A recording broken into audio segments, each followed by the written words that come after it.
Hello and welcome to Numberwang, the maths quiz that simply everyone is talking about.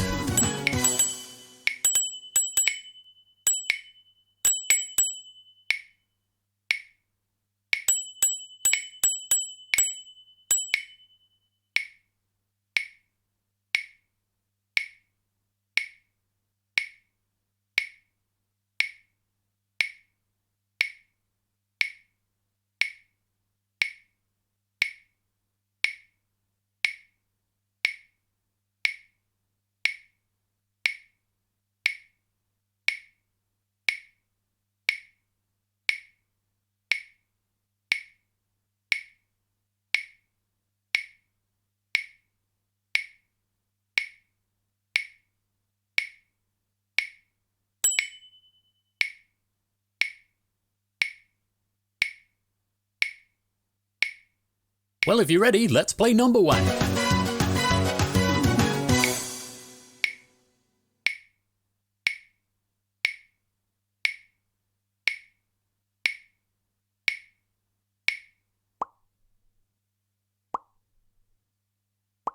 That is statistically Numberwang. That's Numberwang. That's Numberwang.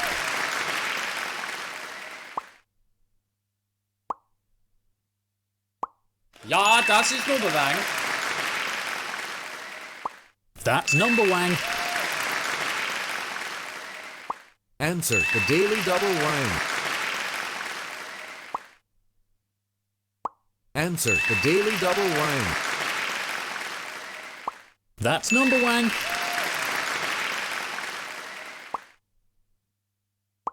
That's Numberwang.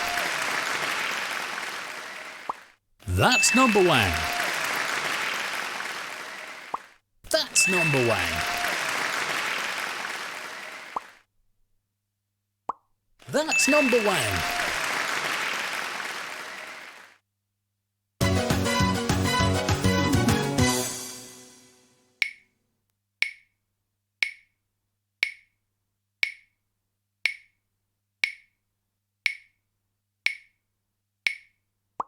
That's Numberwang. That's Numberwang.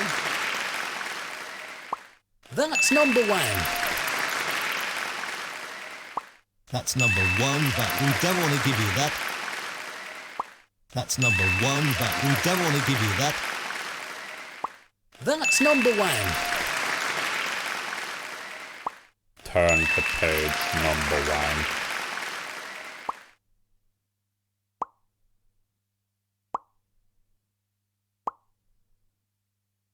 That's number one, but we don't want to give you that.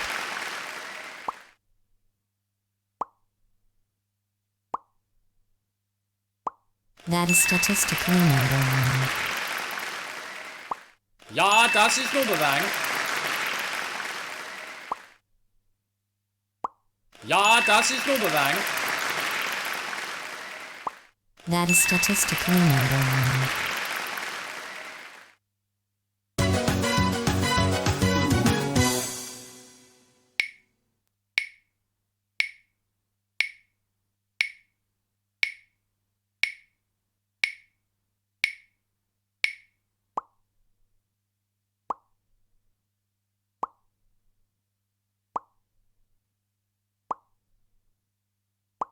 Ja, das ist Numberwang.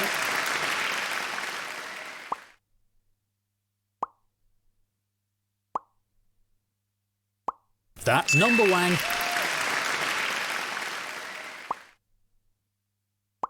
That's Numberwang. That's Numberwang.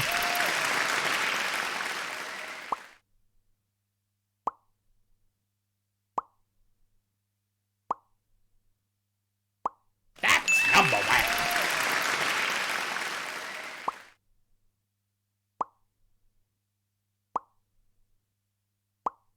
That's Numberwang. Let's go to the maths board.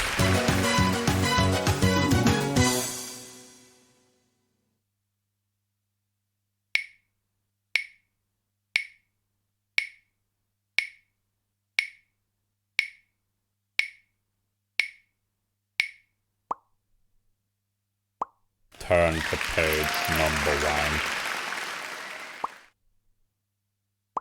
That's Numberwang. That's Numberwang.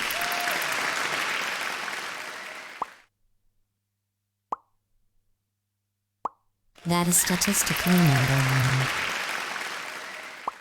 Ja, das ist Numberwang.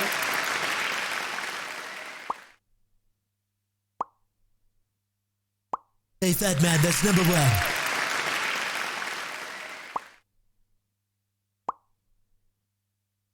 Hey, fat man, that's Numberwang. That is statistically Numberwang. That's number 1, but we don't want to give you that. That's Numberwang. That's the Numberwang bonus. Triple Numberwang to you. Everything hinges on this final round. Yes, it's time for Wanganum. Let's rotate the board.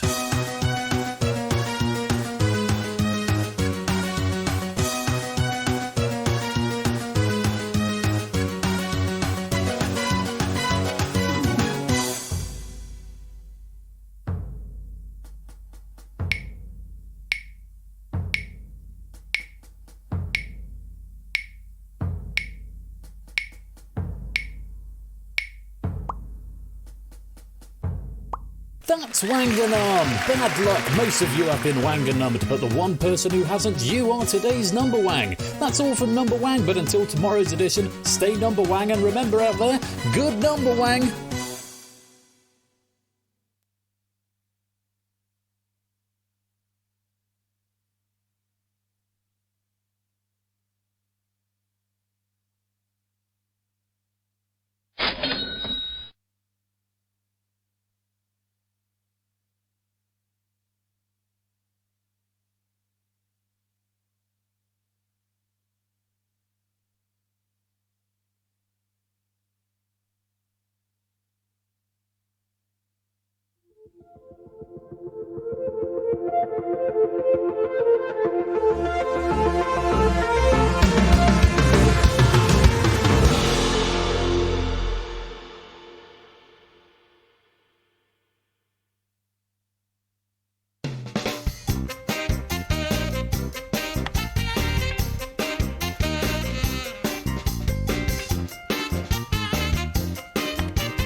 Good evening, and welcome to Game Night on Tuesday the 22nd of February, 22 to all of the twos today. How's everyone doing? Hope you're keeping well. I'm not on the screen yet because I'm in the game, hiding behind the board in scale 0. And a message from our sponsor, Digital David. Happy Tuesday. Happy Tuesday to you as well, David. Thank you very much for the 222 bits. It's enormously kind of you. Thank you very much. And for showing the love on this very special day that only happens once a year. Well, once every 100 years, I suppose. 22. And a message from our sponsor, Zeusless. 13 months. Losing a game of Petanque 13-0 is called being a fanny. Hee hee hee. Fanny. Oh, yes, very, very amusing, Zeus. Very, very amusing. Thank you very much for the 13-month subscription and for the fanny input right there. Very much appreciated. Anyway, I hope everyone is doing well. It is time for Google That. Let me stop that bonus right there. Very well done to Kodo on winning Numberwang. Well played, my friend. Very well played. And you had the aria from J.S. Bach's Goldberg Variations at the beginning, right there. Me sort of knocking my throat. I was listening to Glenn Gould last night. He's the only person who knows how to play the Goldberg Variations properly. So my pale imitation just there for you at the beginning of the stream. But I hope you enjoyed it. Anyway, who have we got? Good evening, Lewis and Shapes and Samsa and Zeus. Good evening, G. Isons and AB Meek, David Bodycurm and Joy Chum, to Mark, to Digital David, Quizface and Colo, good evening. And good evening to Jerry and Proogs and Dogfish and Cyclespace, Lupine and DMC, Toot and Yoshi, Grelios and Danny Gambit. Oh, excuse me. Good evening to Joe and Quizzle, and Suzala and Jack and the Congolese Watermelon. Good evening to Ali Lololo and Lingomaniac, Oni, Nata, BC, DVD Smith, Party and me, and anyone else who is lurking and lingering and loitering in the chat. It is most good of you to join me. Thank you so much for being here. Very much looking forward to a game of light-hearted evening entertainment tonight in the shape of a message from our sponsor, Oni. Okay. Most excitement for a prime number we've ever seen since Sonic 2's day. A prime number? 22 is not a prime number, is it? Or is it? Is it all a lie? Thank you very much for all the 100 bits there, Ernie. 7 minutes until 20. Oh, I see. What? Oh, 2. Yeah, 2 is a prime number. Yes, good point. 2 is a prime number. Yes, 22 is not a prime number. I know, because you can divide it by 11. And a message from our sponsor at Sportsy. Just wanted to drop a few and imagine I am rotating the board for Wanganum. Let's rotate the board.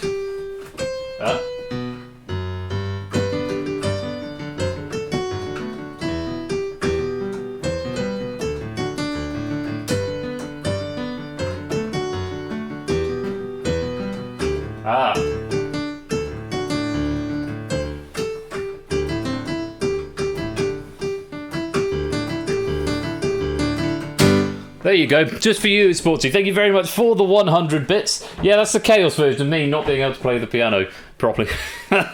Anyway, it is Google That to start us off on our evening of fun plus the Hive tonight. No, aria for the Mitchell variations. That would be,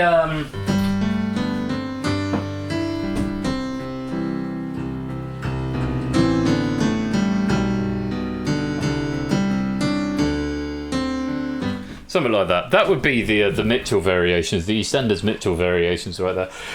Anyway, we've got some more people joining Sportsy. Good evening, welcome, thanks for those bits. Score count, Claire, welcome to the stream, just in time for some Google That. This has been written by Samson and proofed by Lewis, both of whom I'm very grateful to for their efforts this evening. It is, I had a glance through it. It's very much in the spirit of Google That, so you'll have a lot of fun with this. And if you want to play in the hot seat game, you need to join the lobby. If you want to play in the audience game, you also need to join the lobby, but you have got an option to self-exclude. 12 of you will be picked to play in this hot seat game. Everybody else can play along in the lobby game. Google That, I think, is currently licking its wounds after not winning any of the awards in the recent survey results. But it did get a couple of close seconds or thirds. I can't remember. I've forgotten what the data said. But yeah, justice for that. But it did score very highly and it made a couple of the shortlists as well. So celebrating with it tonight. And if you all want to play, then you need to type in this here code. Quibbit. Yo, here I am. I was here the whole time. Type in this here code, exclamation mark exclude, if you only want to play in the audience game. You won't be picked for the hot seat game if your name goes red. But it's a game you must join from the beginning if you want to be involved in any way, shape or form.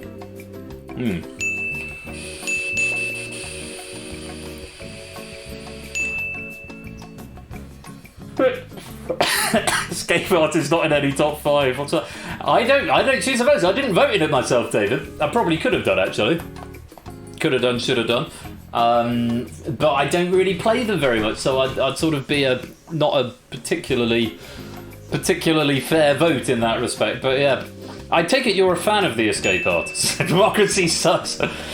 Looks towards the current government and can't help but agree. Sometimes it sucks. Let's not go here. It's a cheerful night tonight. Topper, Clive, welcome to the stream, my dude. It's great to have you with us. Hope you're keeping well. Lovely to have you here. Now, let me just take a peek up here. So why are all these people on my exclusion list? And then I realise you've added your names to the exclusion list, that's why. So give the jury back. Well, yeah, it was a very close survey. But yeah, I didn't vote in it myself, so that's how it goes. But I take it that means that David's favourite game is the escape artist, in case anyone was under any illusion. Jared, welcome to the stream. Great to have you with us. And there's Jack Wilfred joining the lobby. Hello, Jack. And hello, exclusion list, Jack. Suzala, welcome on in. So yeah, we've got Google That to start off with, which is just me talking to you at large. We've then got Moneybox, where 2 of you get to come into the hot seat playing Moneybox in a pack written by the Lupine one. Very much looking forward to that. Actual scheduled Moneybox, which will be nice. And then we are wrapping up with the Hive, my latest game, which we trial ran on Saturday. Provisional feedback seemed quite good. I've made some changes to it based on what you've said. I'm hoping it's going to be an improved experience for y'all, and that you will stick around for that towards the end of the evening. Google that's one of the longer games. Moneybox is maybe a slightly shorter game, so probably looking about 10:15 by the time we get into the Hive. Probably about 8:30, 9:30 for Moneybox. You're buzzing. Good to hear, school.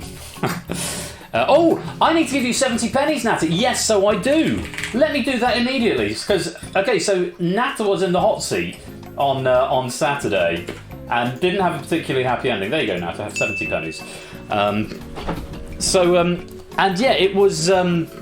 but we've since changed the rules, and I said I would retroactively add on any pennies that Natta would have won, and he would have won 70 pennies. So I've added those on for you. Is it 2022? What excitement. Let me get my phone up so you can see it in teeny weeny eye straino vision. It's actually not 2022 yet. It's... Oh, no, it is now. Yay! Much pog. If you can see that. Woo! Oh, in 2 hours' time, everything's gonna go fucking bedlam in 2 hours. At 22. My God, it's gonna go. It's mad. Anyway, I'll shut up. Is the mic volume okay? Looks like I'm just getting a couple of spikes on the mic, but if the volume is okay, I might have been doing some recording earlier on. So anyway. We need 12 of you to come and play and become our dynamic dozen in this opening game tonight. It is Google That. Let's lock the lobby when the sting ends. There we go. There's a honk.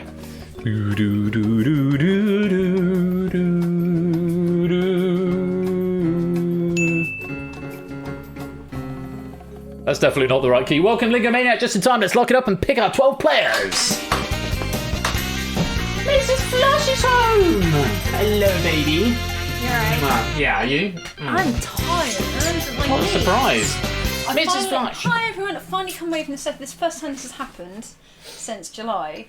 Come away from the session and my knees are not killing me. My knees are okay. Good. Oh yeah, because Mrs. Getting Flush had a bad knee for a bit. I do still have a bad knee. Still have a bad knee. Oh, hello, Penny. So we're all a bit sad tonight because Dexter's gone away for the night. He's gone for a sleepover. Good riddance. He's gone for a sleepover at the doggy daycare place, because is that where he's going when we go to Reykjavik? It is where he's going. So he needs to have a trial sleepover to make sure he's all fine. Although it did make making dinner a lot easier, I have to say. So we've got a Penny cat here. Hello, Penny. We have got a Penny Oh, cat. she's Hi, staring everyone. very sweetly. She is looking very sweet. Everyone's taken a huge sigh of relief because Dexter's not. Yeah, Dexter's made himself scarce for the evening. Much as we love him. We do love him. I do miss love him. Hermione's delighted because she can finally Yes, play he's with. gone. She can play with her horde. The little shit has gone. That's what she calls him. She calls him does. the little shit. I think it's affectionate. Anyway, we've picked our 12 players, so we need to put them on some podiums. Do you want to stay for this? I'm gonna go eat because I'm Good plan. starving. Yeah, there's loads of mash, and you need to do some more beans, so. It's fine. Cool. As Right. long as there's sausage, I'm happy. Yeah, there's always sausage. Always sausage on Bye, a Tuesday guys. night. Have a good night. Mrs. Flush will be back later on, and here's Minnie Hello. Flush as well, who's come to say hello and is now going to go and get ready for bed? Or something? Come on. Do some drawing. Pog. That sounds very bracing. Speaking of drawing, are you doing any drawing tonight? I'm planning on it, yeah. Cool, you hear that, Topper? Planning. Planning. More on that in due course. Anyway, lovely to have Mrs. Flush here. I'm sure she'll be back a bit later on. We picked 12 players, and I need to put you onto these here poggy podiums. Yeah, it's in process, Topper. It is in process. Right, let's get you onto these podiums and see who we've got playing Google That tonight. You are going round and round and round and round and round, and we're going to start up there on podium 0. Quizzle! Welcome to the stream. Great to have you here. I think it's happy birthday. I will confirm that in a minute. Welcome to the game. Great to have you with us. Over on podium number 2 on the back row, Cyclespace. Welcome on in, Cyclespace. Lovely to have you with us. There's our first 2 in. And we're going to complete the top row. Down in Corbin Corner, it's Quiz Face. We've got a Quizzle and now we've got a Quiz Face as well. Double Q, lovely stuff. Welcome to the games. Our first quarter is populated. I'm going to take my hairband out front and centre. It's a Lupine one with a fresh new avatar. Looking smart, Lupine. Welcome to the game. Let's go on. Oh, can we get the other corner? Oh, that would have been perfect. Finishing off on the front row, it's Shade. Hello, Shade. Welcome to the game. Great to have you with us. Welcome, welcome, welcome. Onwards! Round we go, podium number 5 on the red in the middle row. It's the Congolese watermelon, who is in fact a watermelon. Tis confirmed. Welcome to the game. Great to have you with us. Now we go over to the far right, podium 11. Mr. Clive! Welcome on in, Clive. Great to have you with us. A pog evening to you, sir. On we continue to podium number 3 on the middle row. Zeusless, my darling, my sweet. Welcome to the game. Great to have you here.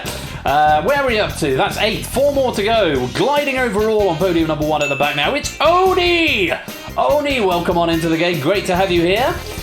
Best of luck in the wars to come. No, wait, wrong game. Podium number 6 over on the right side. It's Lingo Maniac. Last into the lobby, but he's gotten on to the Dynamic Dozen. Welcome to the game, Lingo. Great to have you here. 2 more podiums that need filling. 1 on number 4, 1 on number 10. Podium number 10 up at the front. It's Jerry Eris. Welcome to the stream, Jerry Eris. You can Google that tonight. And 1 more podium. Who's going to take podium number 4 on the centre row? It's Prugs. Welcome to the stream. We hope all 12 of you are ready to play Google that tonight. And welcome Not a Cat to the stream. Great to have you here as well. Well, I think that's the most energetic I've been on that intro for a little while. Like a really crap substitute teacher. What if I use Bing? Yeah, that's not fine either. So Google That is a tongue-in-cheek title. It's sort of a slightly passive-aggressive title saying, yeah, Google that. Questions have been designed to be ungoogleable. That was the original, and the rounds have been designed to be ungoogleable. That was the original concept of the game. Of course, anything with enough time and application is Googleable, but the rule is that we don't Google despite what is in the title of the game, in any game, including this one. So welcome to our Dynamic Dozen. If you're playing along in the lobby, your name has been populated over there on the right hand side. Welcome, welcome, welcome. Yeah, I think we should get this underway. It is Mr. the Samster who has written this pack tonight, and it promises to be a lot of fun. I think. Very many thanks to Lewis as well for proofing this pack. If you're ready, let's try Google that. So round 1 is called the Early Bird.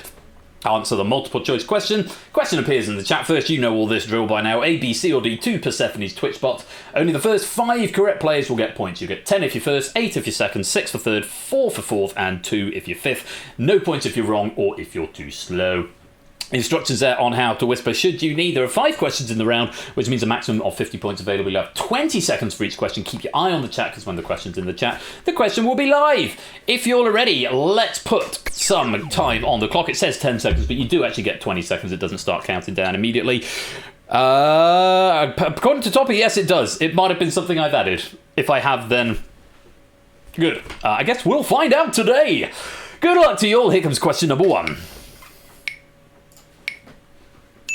Which of these is also the surname of a UK Prime Minister? The rank directly below Captain in the British Army, the first calendar month to have 31 days, the most common eye colour worldwide, or a synonym for a hat maker?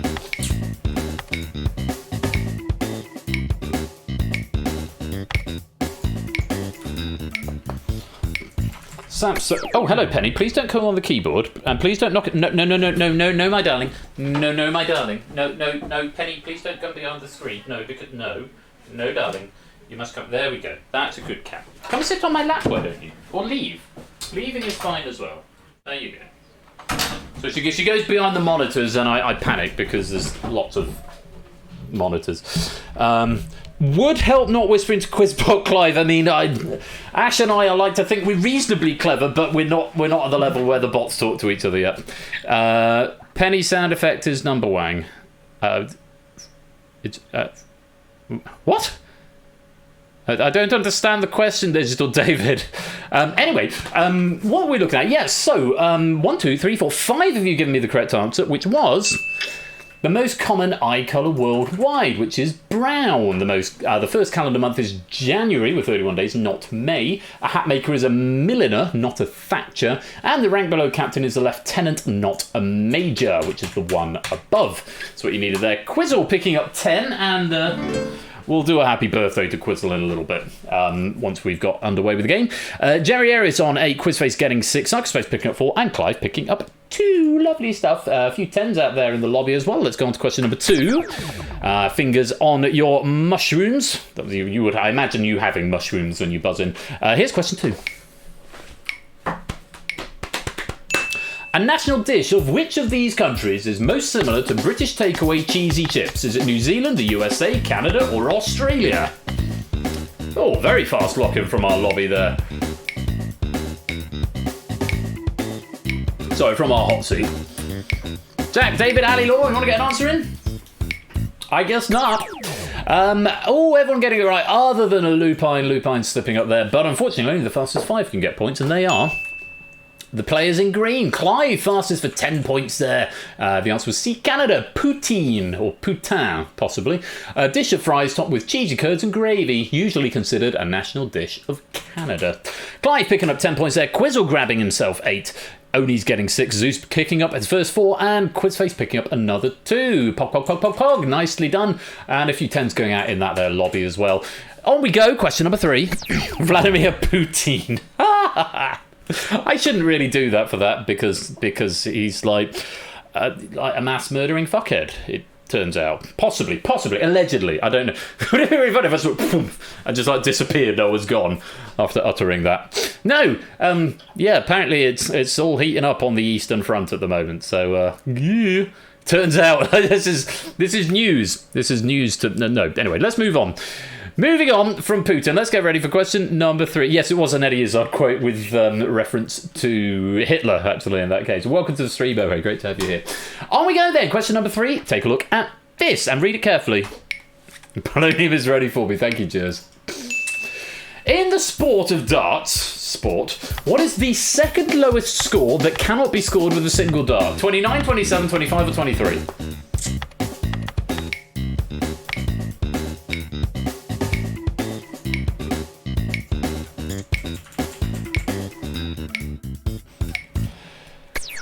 And 6 players getting it right. One of you is going to be disappointed. So, in the sport of darts, what is the second... I say sport in inverted commas because I don't know if it's a sport. Would I classify pool as a sport? Would I say snooker is a sport?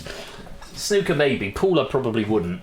And I feel like darts is in the same league as that. Discuss in the chat. Not to upset our question right here, who I know is a bit of a darts fan. Chess is a sport. I'd get involved with that. Seething. It's about the steam coming out of Sepsta's ears as I remonstrate his precious darts. So anyway, let's take a look. The correct answer was A29. So 23 is the lowest unscorable in a single dart. 25 you get the outable. 27 is treble 9. 29 would be the second lowest that you cannot score with a single dart. Oni grabbing 10. Quizzle getting 8. Prue's getting 6. Clive getting 4. Lupin getting 2. Watermelon, you were right, but unfortunately not fast enough. Dogfish, Mark, David getting 10 in the wings, and BC Courage Jason's getting 8. Yay, points indeed. Let's go on to question number 4. Take a look at this, see what you think. Which of these actresses has never played a character in a modern-day Jane Austen film adaptation or reinterpretation? Is it Julia Stiles, Alicia Silverstone, Hilary Duff, or Renee Zellweger?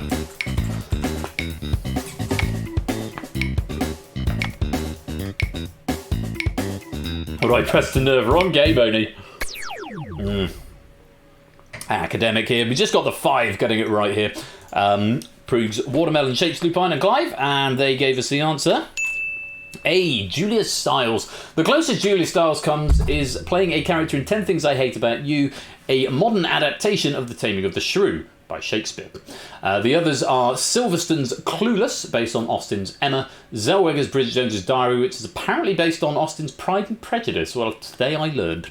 And Hilary Duff appeared in Material Girls, which is based on Sense and Sensibility. Clive grabbing himself another 10 points there. Watermelon getting 8, Lupine getting 6, Prue's getting another 4, Shapes getting off the mark with 2 points. Just Lingo looking to get some points now to get everyone off the mark. Let's go to question number 5. Kind of first place says fair. It's been ages since I've seen Bridget Jones's Diary. Ages and ages. I prefer. I sound like Boris Johnson now. I prefer. I was about to say I prefer Love Actually, and I realised that's a completely different film. Yeah, here's a fun fact for you, party and me, since we're talking about things we didn't know were based off stuff. So everyone knows that The Lion King is based off the tragedy of Hamlet, Prince of Denmark, right? Everyone knows that.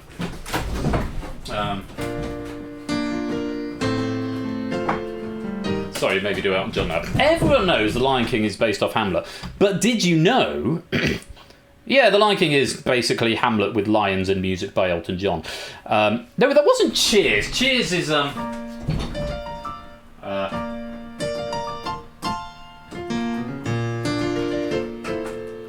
making your way, and that's Cheers. But no, I was doing the Lion King.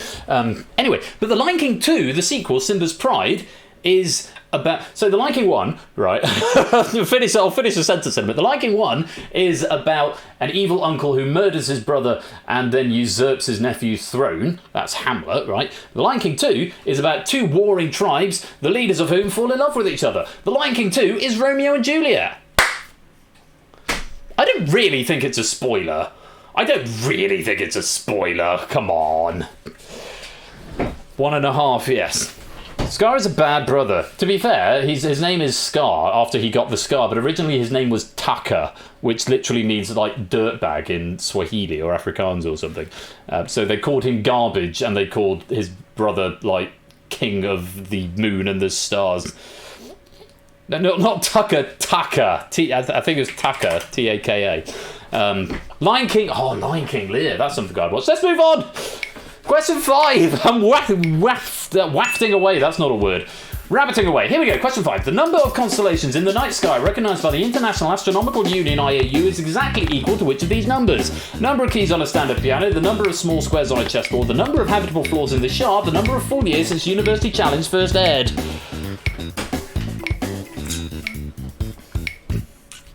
Big old question there. Exactly 5. Gonna get it right again. Very well done if you did. And it's like Lingo's going to get off the mark. The correct answer was A. Number of keys on a standard piano. It's 88. And I knew that. I didn't know that was how many constellations there were. The Shard has 72 habitable floors. University Challenge first aired 59 years ago. And a chessboard has 64 small squares. Cyberspace grabbing 10 there. Lupine getting another 8. Quizzle getting 6. Oni's getting 4. And Lingo picking up 2. That's the end of question 5. And that's the end of round 1.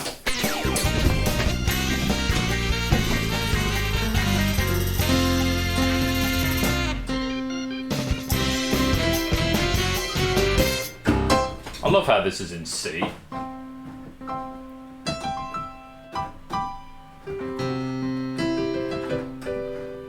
Making your way in the world today takes everything you've got.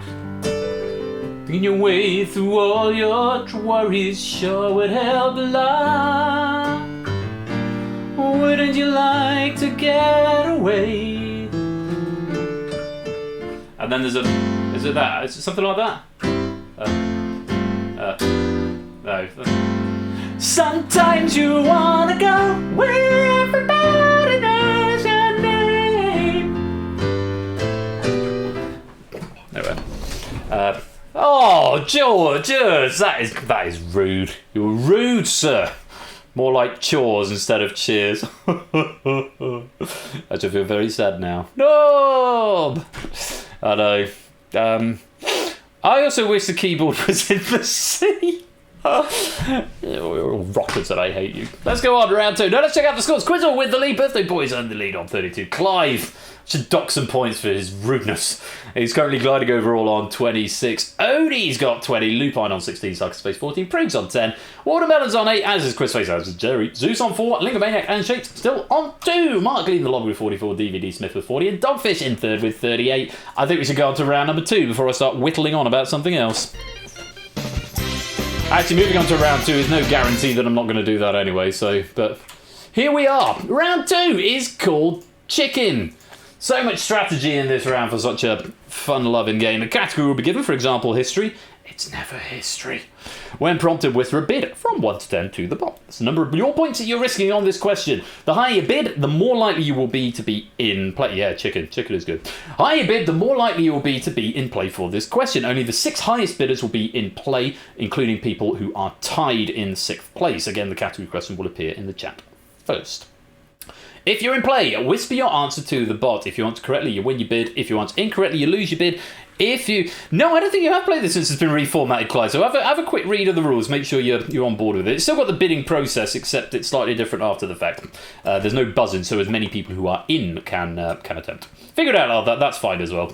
Answering incorrectly, you lose your bid. If you abstain, you lose half your bid rounded up. This is to prevent people from just bidding 10 and then thinking, oh, I don't know what I'm not going to answer. So do bid tactically based on the category. Players who are not in play get 1 Luigi point for every wrong answer or abstention up to a maximum of their bid. Similar drill in the lobby. The highest 50%, I believe, will be eligible for the question, and then Luigi points will be doled out to those who get it, those who weren't in play. So you can get points for bidding low, but the lower you bid, the fewer Luigi points you're likely to get, and the higher you bid, the more likely you are to be in play. So if you want to sort of hedge it in the middle, if you think I could maybe know this, maybe bid a bit higher to try and get into play, but remember, that will be the points that will be at stake. It'll all be chaotic and fun. Let's play round 2. It's chicken.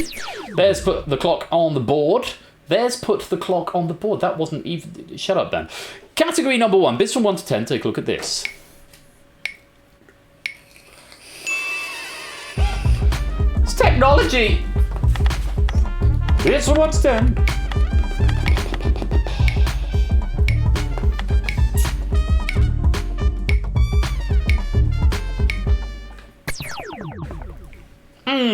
Okay, well, Lupine definitely wanted in on this question, bidding 10, guaranteeing his way in.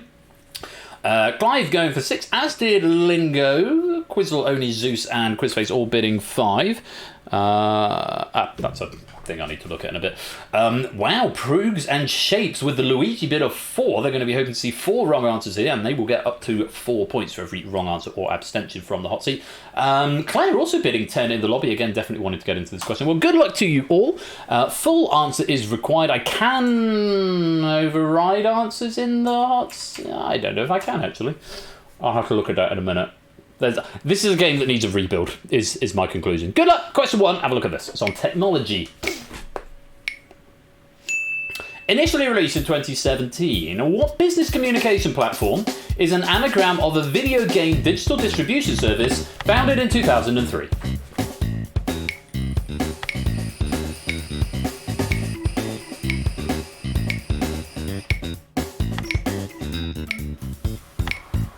Quizface just sneaking an answer in time. Danny Gambit is out of time. We'll lose half your bid. Should have bid highest as part of me. The correct answer was... Teams. Oh, Zeus, no! Zeus, you've got the wrong way. Oh, I wish I could condone it, but I can't, I'm afraid, because the question... You can't read. Oh, Zeus, my darling. Yeah, initially released in 2017. What business communication platform is an anagram of the other one? That's one of those ones where you've got to read. I'm afraid you lose 5 points. Oh, that would have... You could have had such joy, Zeus. You'd have been up to 9. Give us a pity with his little face. I don't know if I can, to be honest. I'd have to do it after the fact, and also it would affect the scores that have gone out in the wing. So I'm disinclined to do that. Jerry, Sockspace, Proves, Watermelon, and Shake just getting a single point because just the one wrong answer in the wings. Lots of happy players, though, in the wings of the lobby. Plenty of wrong answers there, losing a lot of points from some of these high bidders, and lots of Luigi points going out. Proves is grateful for his 1 point. Can you give him your 5 points? I mean, I could take 5 off you and give them to Zeus, but I feel that might undermine the authority of the game somewhat. So we're going to move on. We're going to move on to question number 2. Get ready to bid on this category 1 to 10, and the category is...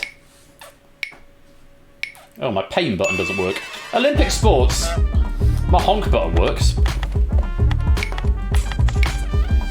Greek mythology of the 1700s. It's quite specific there. Why is my pain button not working? Bids in from everybody. And quite low bids this time. We've got Watermelon and Shapes and Jerry all going 6. Oni's going 5. Lupine and Zeus have gone for 4 and are all in play. Everyone else is bidding 3, other than Lingo, who is bid 2. I'm just going to fire up my Stream Deck because my pain button isn't working. Where did I put pain? Where have I put pain? Is it in sound effects? No, that's for a game of some sort. Is it in pictures? I bet it's in pictures. Stream Deck.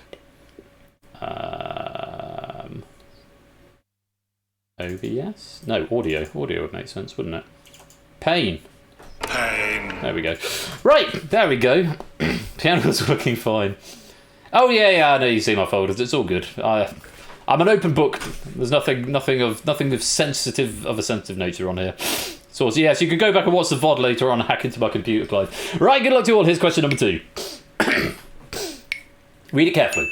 Welsh athlete Paul Radmilovic holds Olympic gold medals in both swimming and which other sport?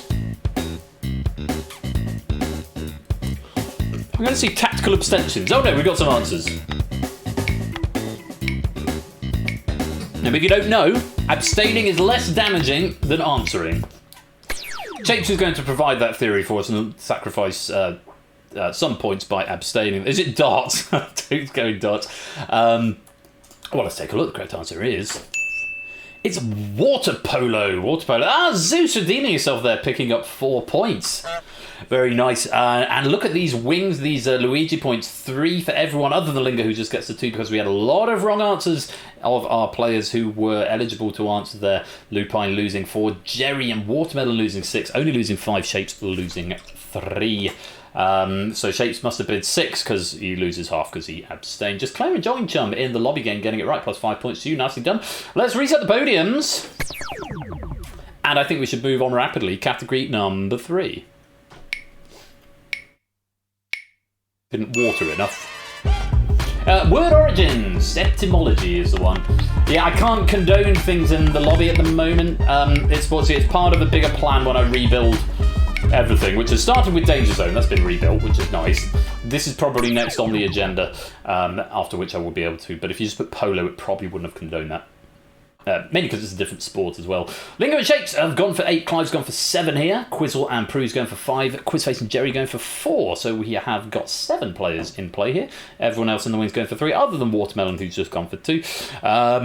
Good luck to you all. Here's question number 3.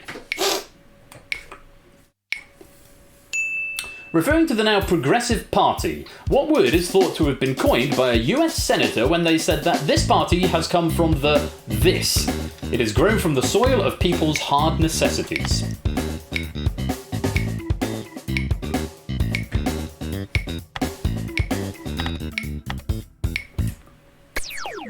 Quizface fails to get an answer in, so we'll lose half their stake.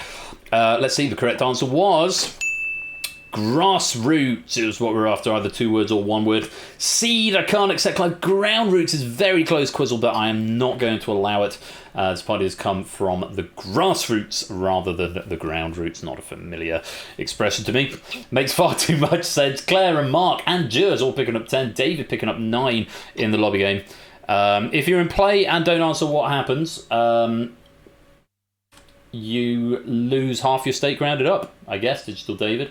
So if you bid 6 and then abstain, I think you lose 3. I think that's how it works. It should work basically the same in both games for this round.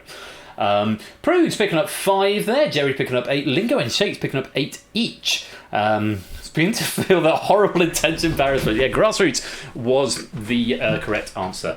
Right there, very well played. Let's reset the podiums. Move on to category number 4. Fingers on buzzers 1 to 10. Here is category. Shared names. Shared names.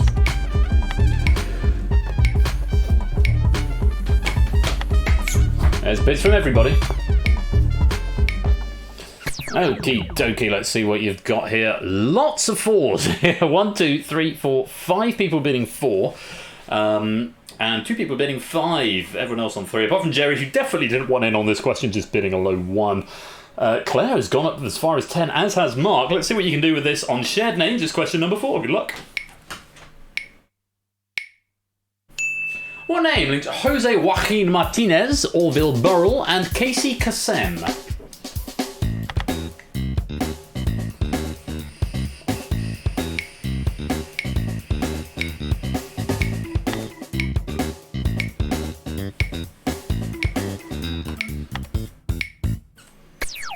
Watermelon and Lupine not even attempting this one. Is it Kasem? Kasem. My bad too. Thank you for the correction on the pronunciation there. Correct answer was Shaggy. It was Shaggy. Jose Joaquin Martinez is a Mexican footballer known as Shaggy. Orville Burrell is reggae musician Shaggy. From where we get It Wasn't Me, which is Boris Johnson's theme tune, by the way. Casey Kasem, or Kasem, Casey Kassan played cartoon character Shaggy in Scooby-Doo. Phoenix was the wrong answer, Peru losing 4 points there. Lupin and Congolese Watermelon losing 2, but everyone else who was in there giving me the correct answer, winning their stake, and up to the maximum for all players who were Luigiing there, getting 3, apart from Jerry who gets 1. Lots of different colours going on over there in the wings. Lovely, lovely, lovely. Let's reset the podiums as we go on to question number 5, and the category is international game shows.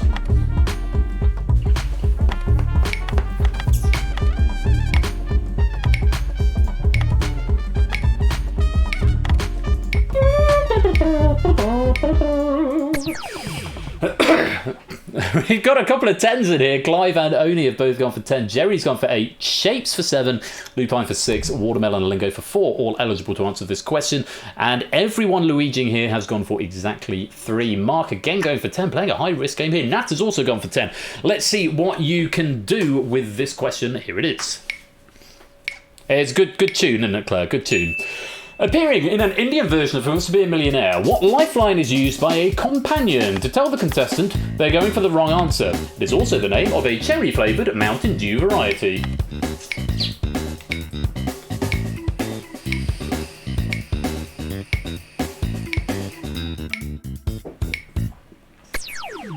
Lingo, Shapes and Watermelon sitting this one out. Well, I can tell you the correct answer was...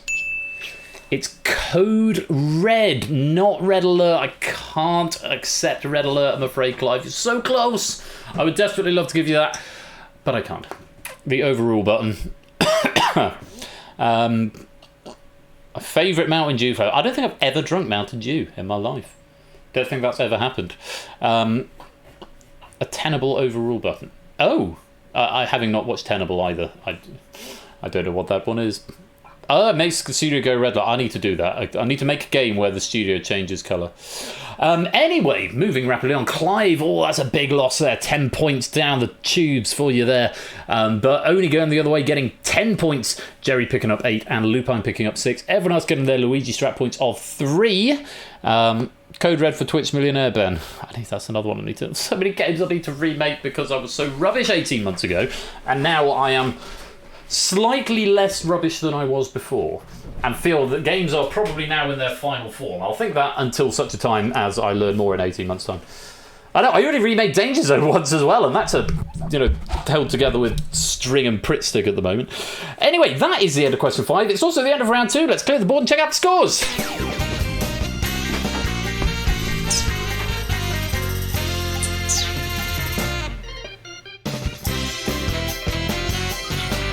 Birthday boy Quizzle hanging on to his lead right here with 43. Oni is gliding overall with 36. And Lupine in third with 29. Cycle Space currently on 27. Clyde's got 22. Quizface 21. Lingo 19. Prugs 18. Jerry 16. Zeus 12. Shapes 9. And Congolese Watermelon has got 1. Remember, points equal pennies in this game. If you finish on a positive score, your points will equal your pennies. So, yes, number of different things you've got to play for.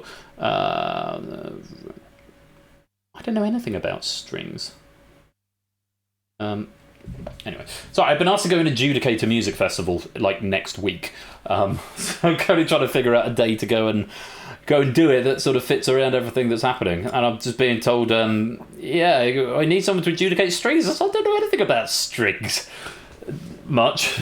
I barely know what strings are on the violin. I mean, I can tell you it makes a good performance, but I don't know anything from a technical. Anyway, that's boring. I'll get to that later on. Those are the scores at the moment. So I know I'm a programmer. I can adapt, maybe. Independent adjudicator. Know about very good score. Very good. Very good. Ben teaches string theory. No, it's in musical strings. Yes. No, I know a little bit about the piano, despite what various people in the chat would think. I like night piano playing. Let's go to round 3. Round 3 is taboo. You need to name something that fits with a given category. For example, capital cities in Asia. One day it will be that. Whisper, 1 answer only, 2 Persephone's Twitch spot. 10 points if you give me a unique correct answer. Answers given by 2, 3, 4, 5 or more players score 6, 4, 2 and 0 points respectively. So the more unique your answer is, if that syntaxes, the more points you are likely to get. No points if the answer doesn't fit the category, of course. In the lobby game, in this round, it doesn't matter whether the answer you give is right or wrong, or on the list or not. All that matters is that you match with somebody in the hot seat game. So if you match your answer exactly, whether it's right or wrong, if you match with somebody in the hot seat, then you will get 5 points flat rate. That's how the lobby game works for this one, but the hot seat game is the same rules it's always been. No bidding on this round, so we're going to jump straight into question number 1. This one has got a weird syntax to it, and I'm going to pre-post this into the chat. Your answer must be in the form of that. £. So load up your £, not ready, because for reasons that will become clear, load up your £, ready. If you don't have a UK keyboard, you might need just a minute to find it. There will then be number of some sort, and then K at the end. Preferably a capital K. So that format, still whispered to the bot, but that's the format you want for this first question. I thought I'd get that ahead of the curve so it doesn't catch you off guard. Shift 3 on a UK keyboard may be different if you're not on a QWERTY or if you're international. Good luck! Question number 1. How much would you like to give the writer as a tip? There you go, quiz face. But change the hashes to some numbers. Here we go, question number 1. Name a positive cash value obtainable from a single bag in the Craig Charles game show Moneybags. You should answer in the form $XK, where X is a number, and we are not considering the final round here.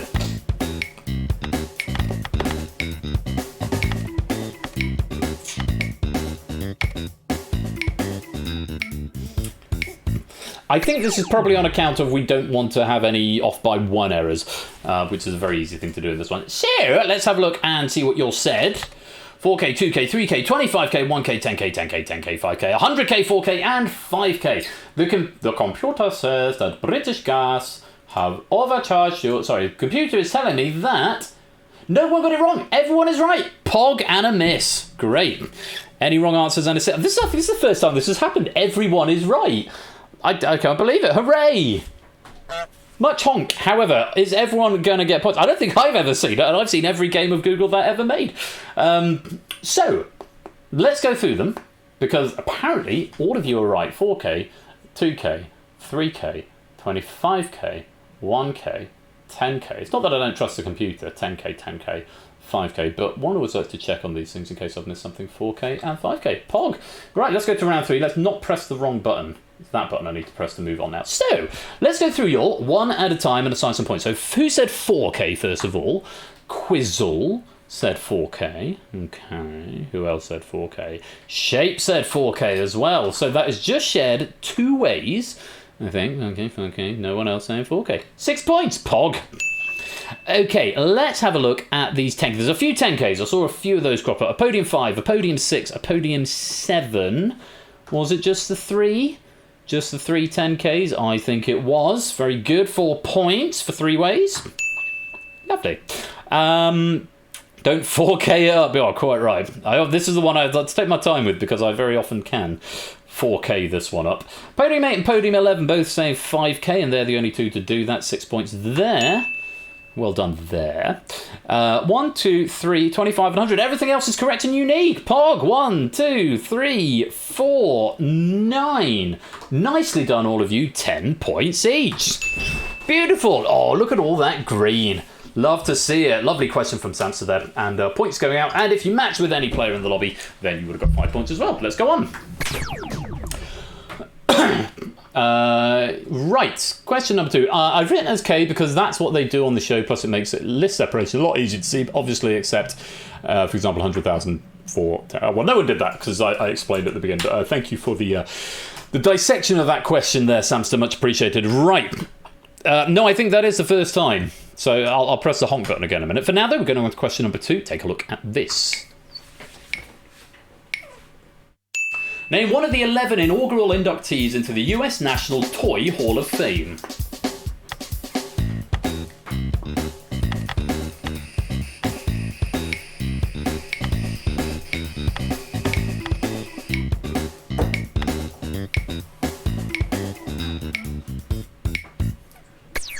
Again, answers from everybody. Let's have a look and see what y'all said. Hula Hoop, Etch Sketch Slinky, Hula Hoop, Rock, Barbie, Action Man, Ball, Etch Sketch Slinky, and Buzz Lightyear. So the computer says, oh, there's quite a few wrong answers here. Hula Hoop is apparently a wrong answer. Not on my list. No hula hoop down here. I'm sorry. I'm so sorry, unless it's known as something else. What on earth is an erector set? Not a hula hoop, so 0 and 1 are accounting for that. A slinky. Was there a slinky on the list? There is not a slinky on the list, so slinky is a wrong answer as well. Also hula hoop, rock. Rock is not on my list, I can say. Barbie has been condoned, actually. Oh, yes, it's at the top there, Barbie. Action Man? Do you need the T? No Action Man either. Ball. Is ball on the list? It's telling me it's not. I can't see a ball on there. Not going to fly. Etch-a-Sketch is on the list there, Zeus. And no Slinky and no Buzz Lightyear. And that is from all green to almost a sea of red. I'm afraid I award you no points. Oof. Now, let's have a look. Podium 2 and Podium 9. That's shared 2 ways. That's going to be 6 points. No, it's not. Yes, it is. Shared 2 ways, 6 points each. And Podium 6 getting 10 points. Unique answer for Barbie from Lingomaniac. 10 points. Well played. Correct answer you could have had there. When I didn't do the last question. Last question, 100k, 50k, 25k, 15, 10, 5, 4, 3, 2, and 1. On this one, the answers you could have had Barbie, Crayola crayons, Erector set, whatever that is, Etch-a-Sketch, Frisbee, Lego, Marbles, Monopoly, Play-Doh, Teddy Bear, Tinker Toy, Crayola, Lego, and then some variations on a theme there. Crayola, Barbie doll, Lego bricks, Teddy, and Play-Doh. Yeah, Erector, I know, right? Let's go on. Question number 3. And here it is. Name a country whose capital city, and I want the country here, not the city, has an elevation of more than 5,000 feet above sea level. After the country, not the city, I will mark the city as wrong.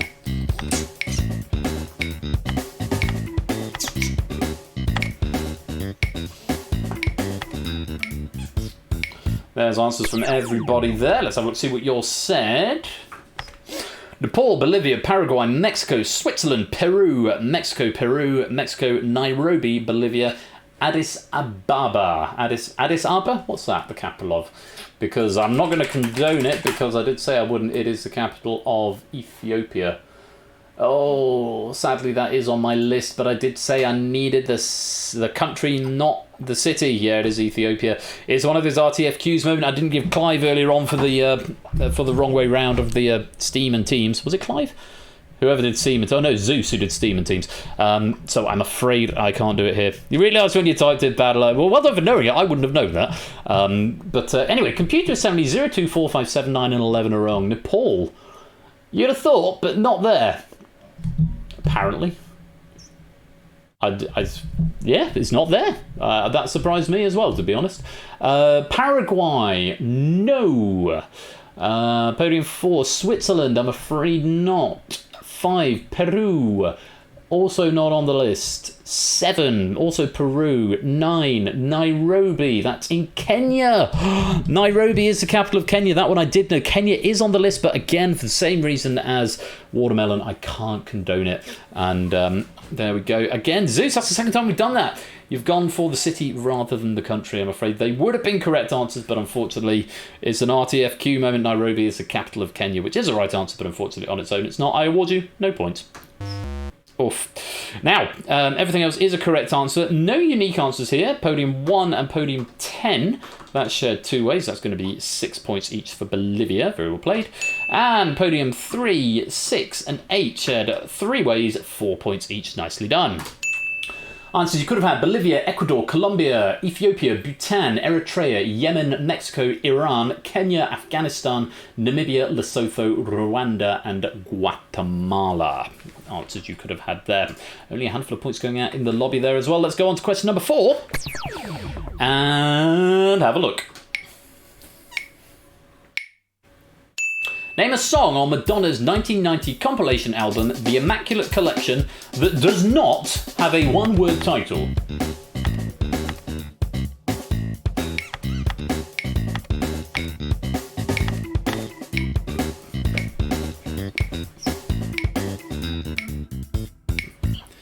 Oh, Cycle Space just getting an answer in the nick of time. Has everyone gone for Like a Virgin? Let's have a look. La Isla Bonita, Papa Don't Preach, a song. Papa Don't Preach, like a virgin, Papa Don't Preach, like a prayer. Oh, no, that is a song. Yeah. La Isla Bonita, Little Star, and American Pie.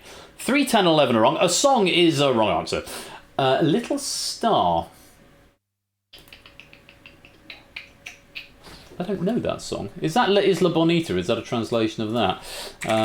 Little Star, Madonna. No, it is a song by Madonna, but apparently it is not on that album. Bad luck on that one, Shapes. And American Pie, I quite like that. Madonna's cover of American Pie, but unfortunately not on that album, I'm afraid I award you. No points. Everything else is a correct answer, so very well played there. Now let's go through. 1, 2, 3. Just 3 people saying La Isla Bonita, 0, 1, and 9. That's going to be 4 points each. Yes, park in the hole. Like a Virgin, 5 and 6. Just the 2 players going for Like a Virgin. Also, just the 2 players going for Papa Don't Preach, podium 2 and podium 4. No, I tell a lie. There's 3 people who've gone for Papa Don't Preach, so I will take that back. So just 5 and 6 going for Like a Virgin, 6 points each. Well played. 2, 4, and 7. 2, 4, 7. There are 3 answers there. Papa Don't Preach, Papa Don't Preach, Papa Don't Preach. 4 points each. And Like a Prayer. Well played, Jerry. That is a correct, unique answer. You get yourself 10 points. Brand new Halo. Welcome to the stream. Great to have you with us. Hope you're keeping well. Since I've done Google that action. The gays are turning on Madonna. It's all about share now. Nice. So one more question in this round. Let's take a look at it and see what it brings. Question number 5.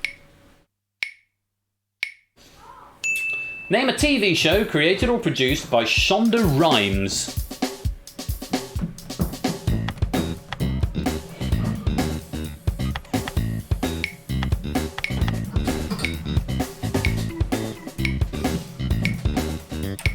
People in the answers go, what?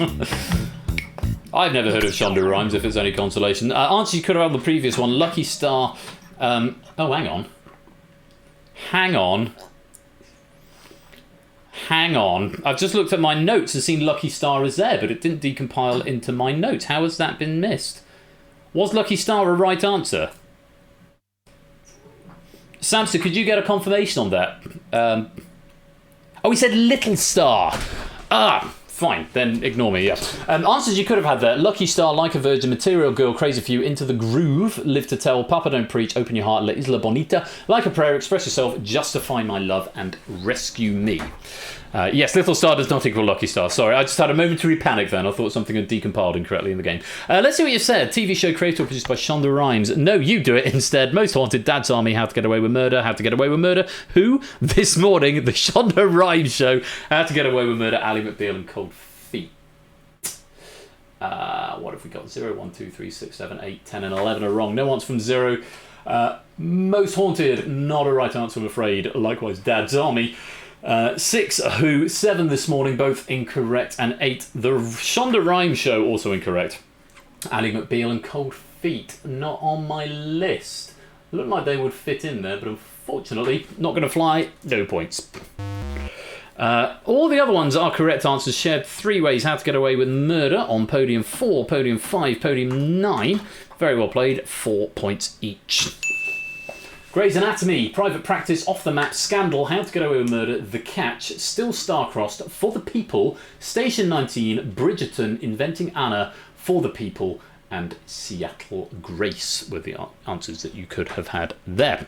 Right. That's the end of question 5, and it's the end of round 3. Let's clear the podiums, reset the podiums even, and check out the scores.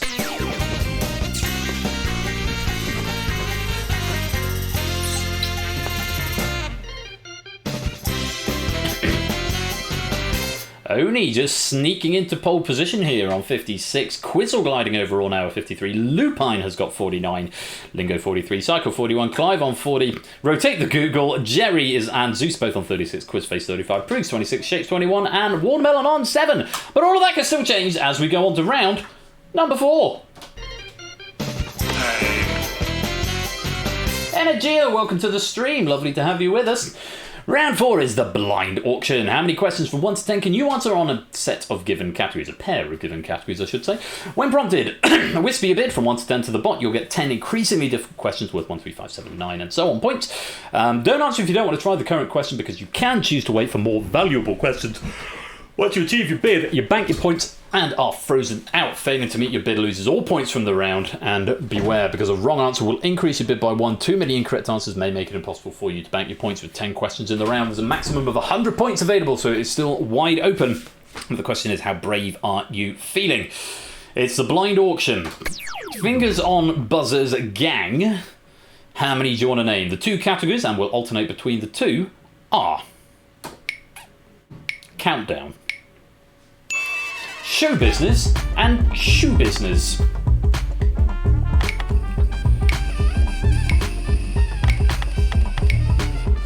Abstention will cause a default bid of 1 in the lobby game as well. Okay, no one going on to the second line. Only just going for 4. Quizzle, Lupine, Lingo all for 5. Psychospace gone for 3. Clive has gone for 5. Jerry for 3. Zeus for 4. Quizface for 5. Prudes 4. Shapes 5. And Watermelon for 3. Claire's going to try for all 10. That's a very, very bold strategy. You panicked. That is a bold strategy. If you get all 10, you get yourself 100 points, Claire. But it does mean you can't afford to get any wrong at this point. So, good luck. Here's question number 1 for 1 point. Take a look. Remember, you don't have to play. No penalties for abstention. But if you get it wrong, you get an extra pip. Question 1. Directed by James Cameron. What movie retook its spot as the highest grossing film ever after a re-release in China in 2021?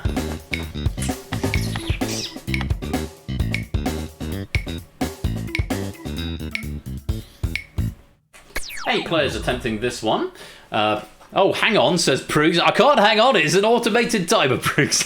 8 players attempting it, and the correct answer was Avatar. Oh!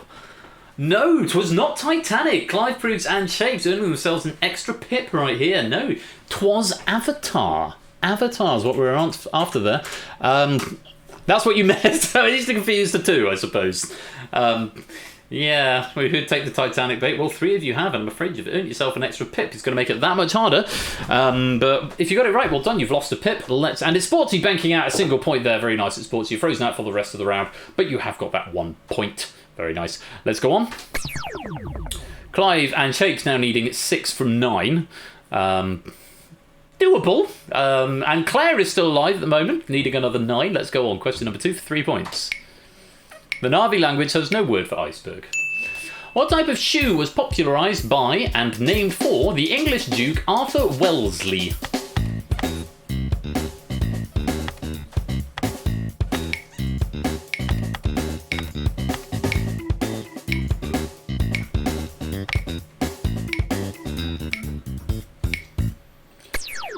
Most players attempted this, just Jerry sitting this one out. The correct answer was the Wellington boot, or the Welly would have been accepted. I always spell Welly with a Y, which wasn't on the list here, so if you did go for Welly with a Y, it may not have been condoned. Oxford is not the right answer. Boots.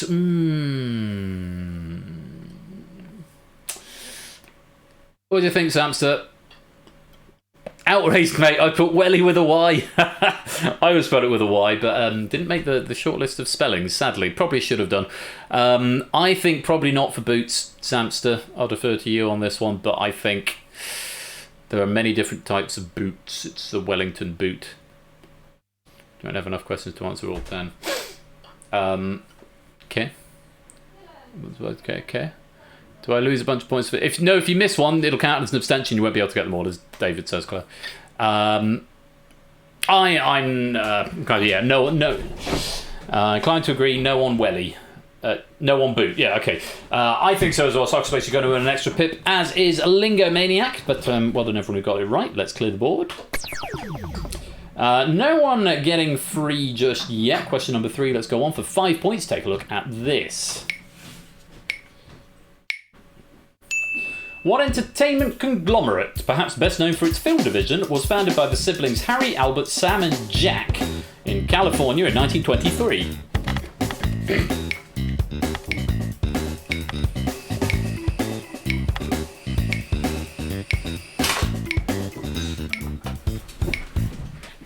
Do you know this, Mrs. Flush? What?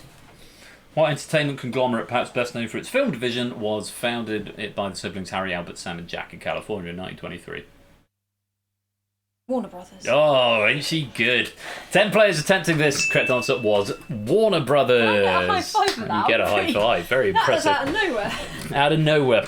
MGM, Metro Goldwyn Mayer is not the right answer. The Warner Brothers quiz face. I am inclined to accept. That's phonetically plausible. I think I can just do... Sorry, we like shapes. I can't sub in for you.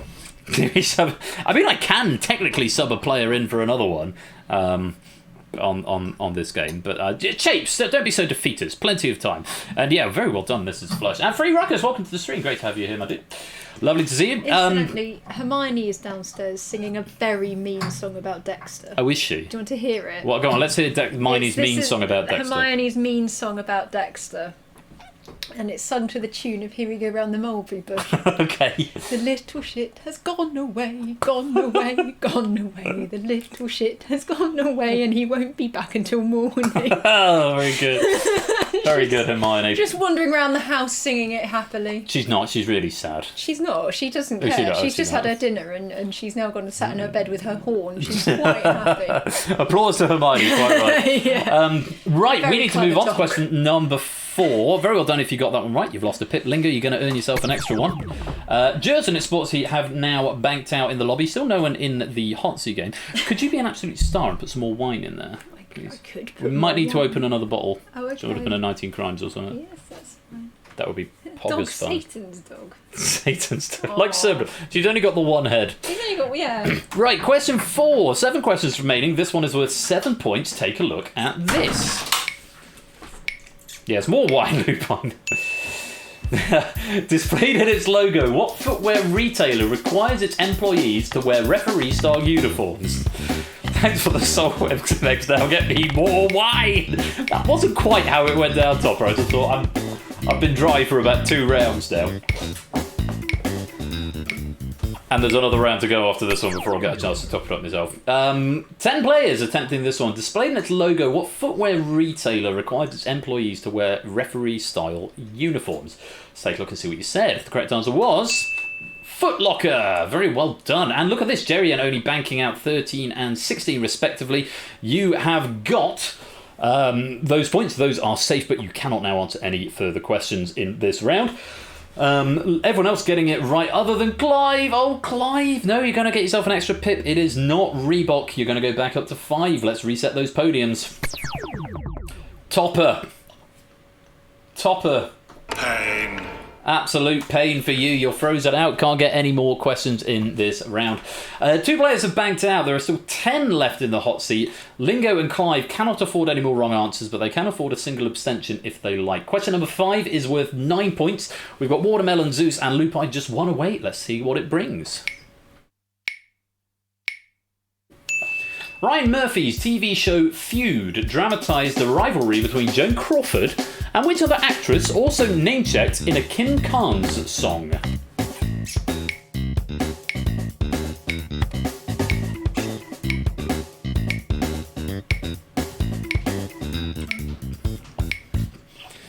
Sparsely attempted question. Just the 4 players in the hot seat giving this a go. David hopes he spelt it right. You are a saint. Thank you very much. What's the crime? Incorrigible rogue, he broke out of prison and persons reprieved from capital punishment. That is crime number 18. Crime number 18. Incorrigible rogue who broke out of prison and persons reprieved from capital punishment. What a strange crime. It's a very, very specific. So the corks on 19 crimes have the 19 crimes that you were sent to Australia for. You were deported. And the deportation laws back when going to Australia was a punishment.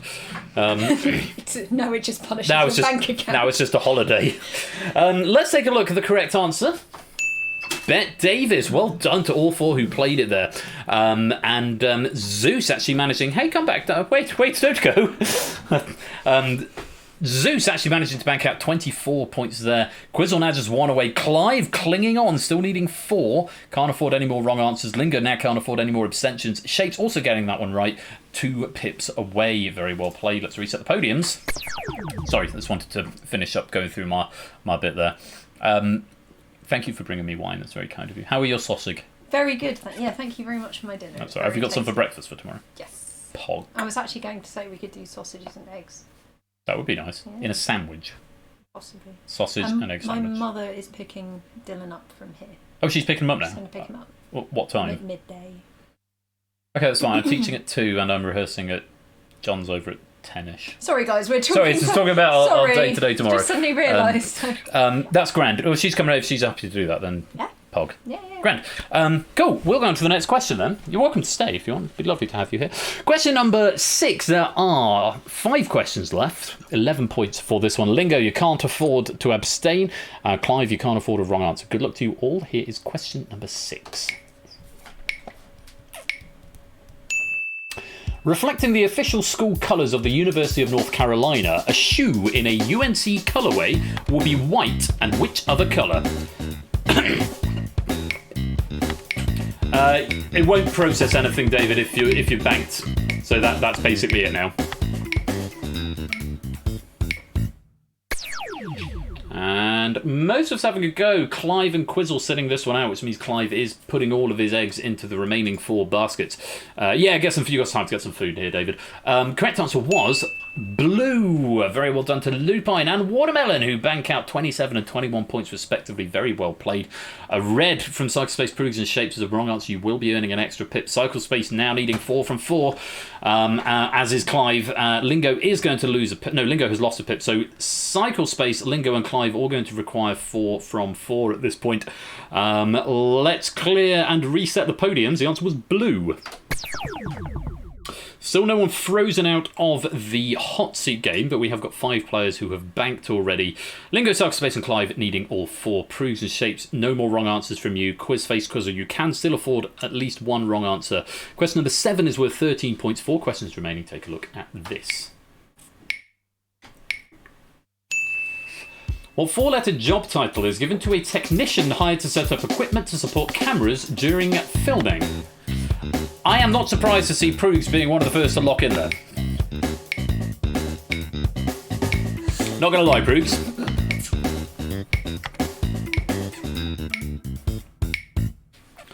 This is very much Proogs' area. Not a cat. If you could maybe not do the bot's job and type 10 seconds into the chat when there's like 3 seconds to go, that seems a little bit unspirited with the rest of the game. Let the bot do its job. It's very good at doing the countdown. Appreciate it.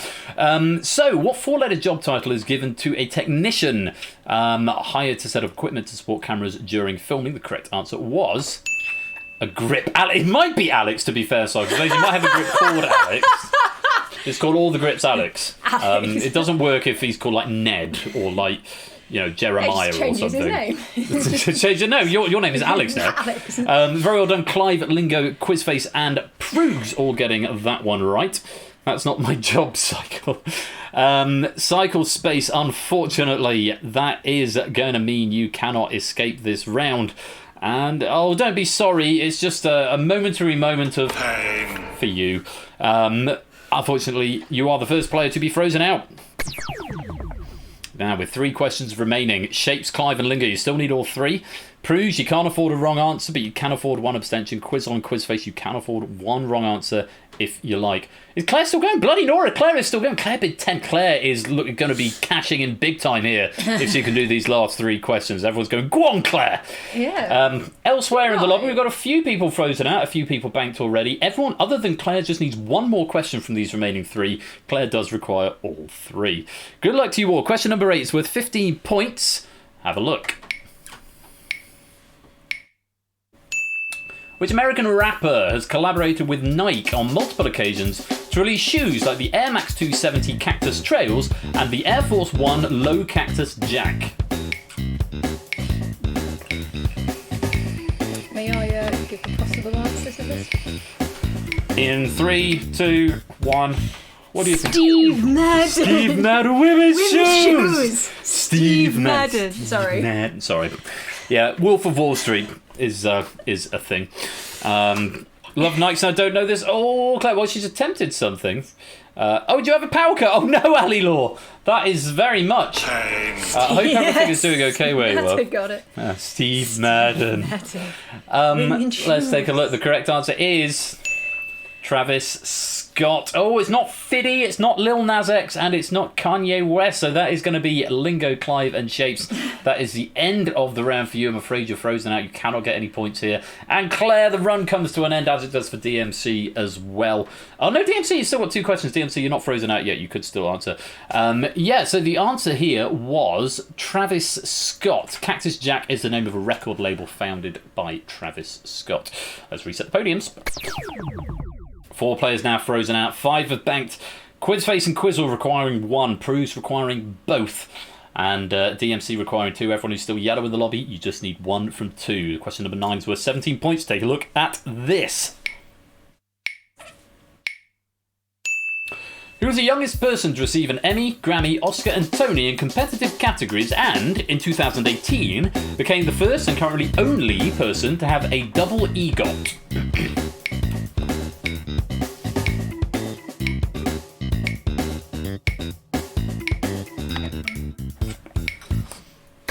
Proves knows he needs to have a stab in the dark, and he has. The correct answer was Robert Lopez. Whoopi Goldberg. Good a guess as any, but unfortunately not the answer we're after there, Proves. That means you are going to bank out nothing here. Robert Lopez was the answer. DMC attempting and getting it wrong, which means you're also going to be frozen out. No points being doled out on this question. Let's reset the podiums, and it is going to come down to question number 10 for 19 points. Quizzle and Quizface, the double Qs, and Dogfish, Colo, Danny, David, Jack, and Ali. You need to get this one right if you want to bank out any points. Good luck. Here's question number 10. What sportswear and shoe brand takes its name from an acronym of a Latin phrase that translates into English as sound mind in a sound body?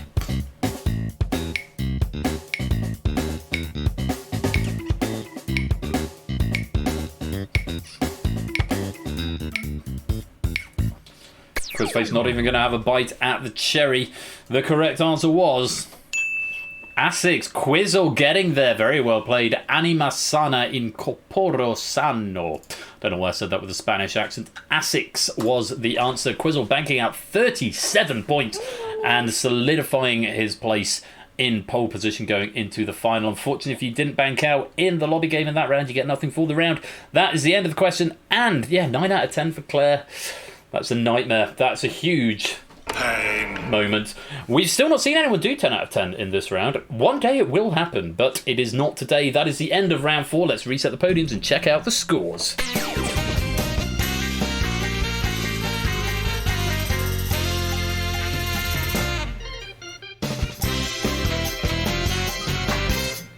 Quizzle then in pole position with 90. Playing with Clive's hair. Clive's certainly got some fun hair to play with. It's certainly a true story. Lupine gliding overall with 76. Oni slips to third with 72. Zeus on 60. Jerry 49. Lingo 43. Cycle 41. Clive 40. Quizface 35. Watermelon 28. Proves 26. And Shapes on 21. Mark leading the lobby on 116. David's in second with 86. And it's Sheldon there in third. Party of Me on 81. Right, all of that could change. Am I feeling death or glory? I might be. Well, it's a doozy, this final question. You do get the 20 seconds for it. You do get your 20 seconds for this question, but remember, there's medals at stake. There's potential world record. No, actually, there's not potential world records at stake tonight. I think the world record is 186, which means the highest score attainable tonight is 180. So no world record's going to be broken this evening, but points equal pennies, and there's also gold, silver, and bronze, and the honour of winning the game. Lots of things to consider. Let's take a look at round 5.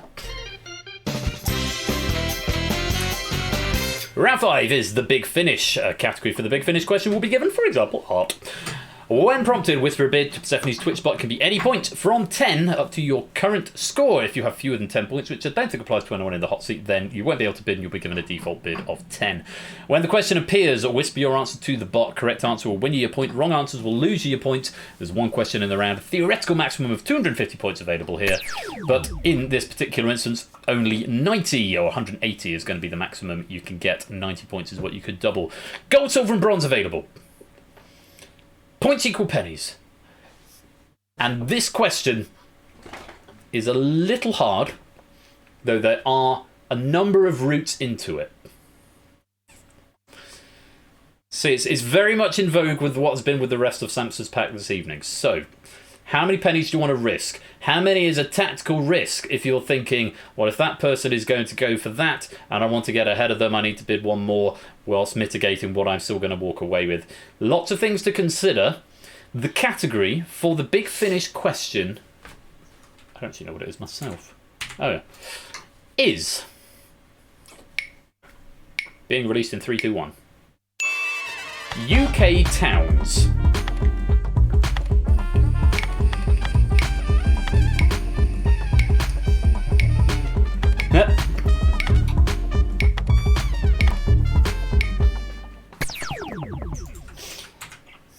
Okay, bids are in. We'll find out what they are in just a moment. This is a reasonably short answer. It is, I'm not going to tell you exactly how many characters, but it is fewer than 8 characters long at this answer. Okay, just to prep you for it.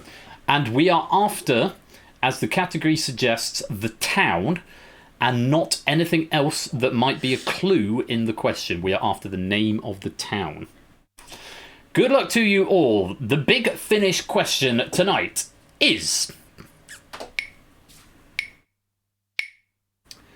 What town in northwest England is also the first 6 letters of the name of a book of the Old Testament?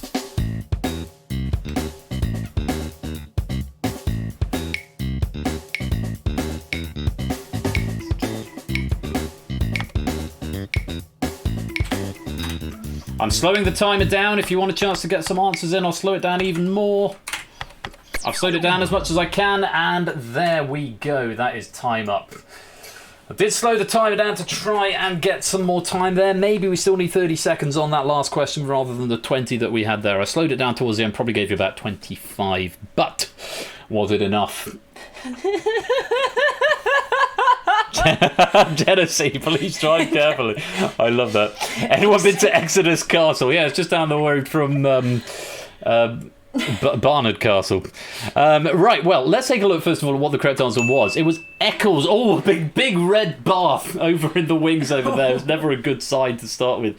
Eccles from Ecclesiastes, book of the Old Testament. I don't know, I think Genesee, I'd quite like to go there. Where are you from? Numbers. Have you got friends there? Oh, Claire, it's just cost you 47 points. Rip. Well, let's find out how you got on in the lobby. It still could be anyone's game because it depends what you've bid. Let's start with Shapes, who started on 21 points and gave us the answer. Nothing. What did you bid? If I go to the right page, that would help. The question mark is not the right answer. What did you bid? Just a 10, taking you down to 11. Proogs started on 26. What did you say? Didn't get in time, I'm afraid. You're going to lose. 15, also on 11, same as Shapes. Watermelon started with 28. What did you say? Wigan. Yes, from the book of Wiganeronomy. No, unfortunately, it's not Wigan. You're going to lose. 24 points, taking you down to 4. Quizface started on 35. What did you say? No answer. You're going to lose. 35 points, back to 0, but thank you for playing. Clive, you started with 40. You got a bid in very fast indeed. What did you say? Cornwall. That's not north. It's very, very south. south. Also a county, not a town. But unfortunately, not the right answer, Clive. Good guess. Unfortunately, though, you are going to lose 40 points, back down to 0 you go. Cycle Space started on 41. What did you say? Is that from the book Cornwagon? Number. Town of Number. Trying to be wrong in as many ways as possible. I would believe that, Clyde. Yeah, I'll condone that. For Number is not the right answer. How many points are you going to lose, Cycle Space? Just a 10. 31 currently in the lead. Lingo started on 43. What did you say?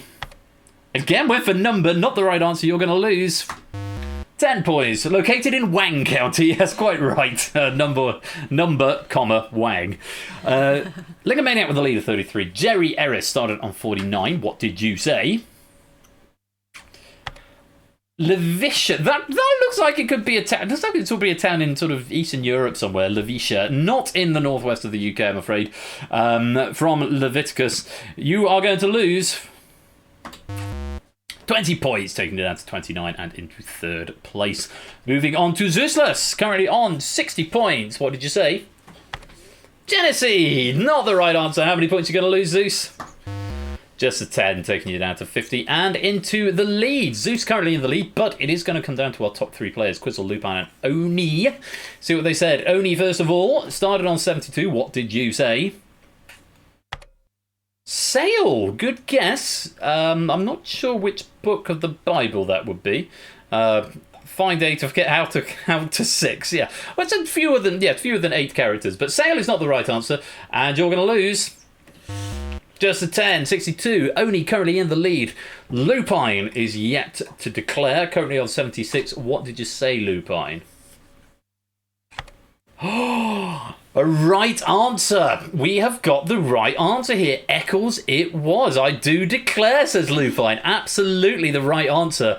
One blob of green amidst the sea of red. How many points did you wager, Lupine? 25, taking you up to 101. Oh, if Quizzle's got this right, but he only bid 10, he's going to be sick on his birthday as well. Lupine, you have got the lead. 101 is where you stand at the moment. Quizzle, it's all going to come down to you. Started on 90. What did you say?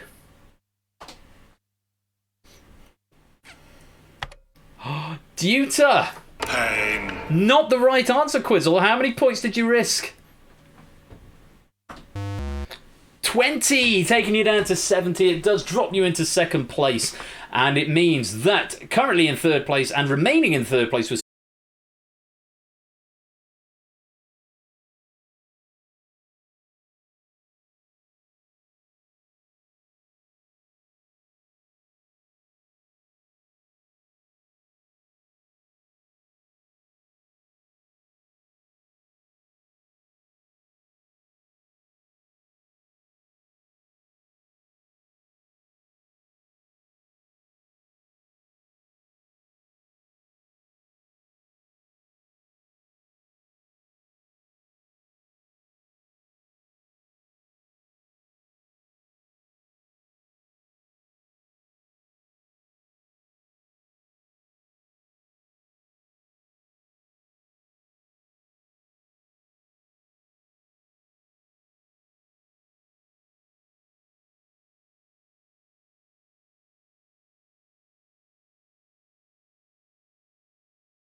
Welcome to Moneybox XSYJ if you want to play. And welcome to Pyro, Pygmy, Yellowtail, it's Sotley and Brian. Welcome to the stream. I need to set an alarm. See the magic moment when it happens. Thank you for the reminder, Brian. Let me set this here alarm. Let's change the 6:45 one to 22:20. So I won't miss it. Come join the lobby. Exclamation mark exclude if you only want to play along in the lobby game. If you want to play in the hot seat, remember you do need a microphone. You need to be a member of the server as well. So if you're not there already, you can come and join right there. Life-changing amounts of pennies up for grabs here tonight.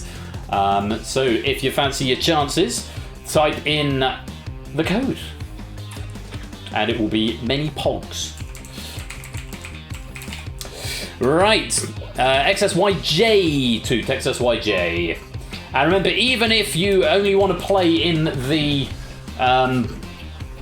lobby game, you still need to join this lobby at the start. You can't join midway through. Unlike the Hive, where you definitely can.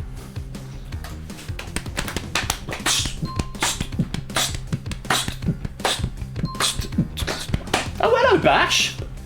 Welcome to the stream, my dude. How you doing? Are you sleeping okay? Who has sausage is the worst feeling. Well, I don't know, Shapes. You have to wait and see, I guess. This is a reminder. This is Lupine's pack. Yes, multiple ellipses. Yeah, this is Lupine's pack that we're going to be playing up against this evening. So there are a few more slots available in this here lobby if you want to come play.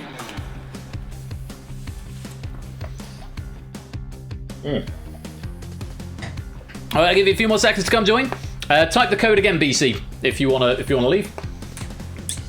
You're already excluded, so you won't be picked for the hot seat, that's for sure. There you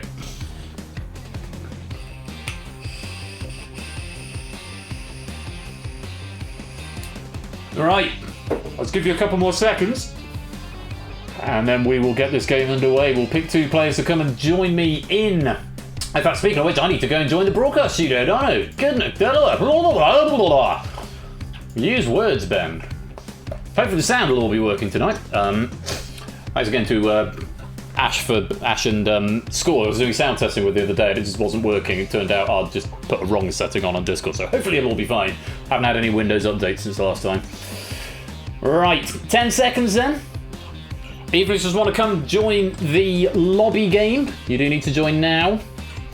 I'm going to load up my profile. There's Jack Wilfred. Hello, Jack. Welcome on in. Let's find... What game is this? Moneybox. Don't even know. There we go. There's a honky button. Oh, honky. That came out wrong. Honky and a painy button. There we go. Right. If we are all ready, standing by, who are we going to bring to play Moneybox tonight?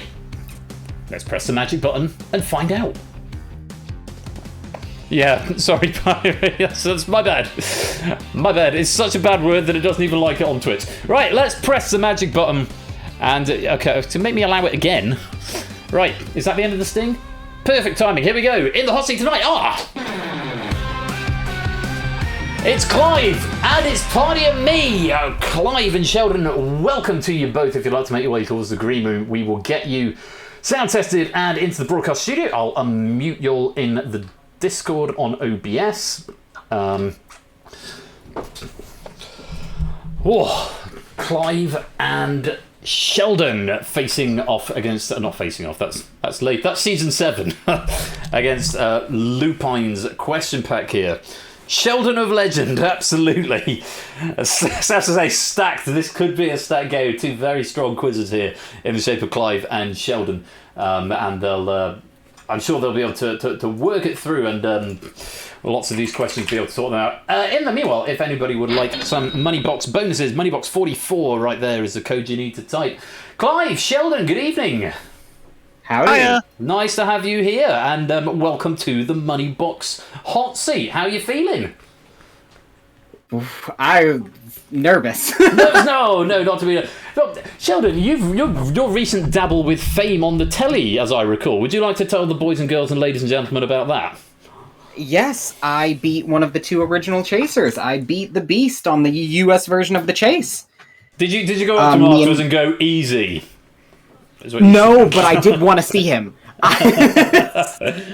So that was on the USA. So that was the chase, not beat the chasers, or was it beat the chasers? That was the chase, not beat the chasers. So I could have faced, James or Brad or Ken or Mark, and I got Mark, and I was so excited. Did you get a chance to meet him?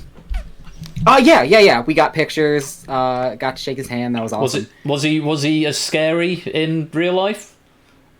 No, he was really nice, honestly. I think everybody gets kind of scared of him because they see him and they see the super tall person, but... He is a big guy, isn't he? He's super tall and he's wide, but I have a roommate who's tall and shoulders broad as well, so it was kind of just like seeing my roommate. I was like, oh, hey!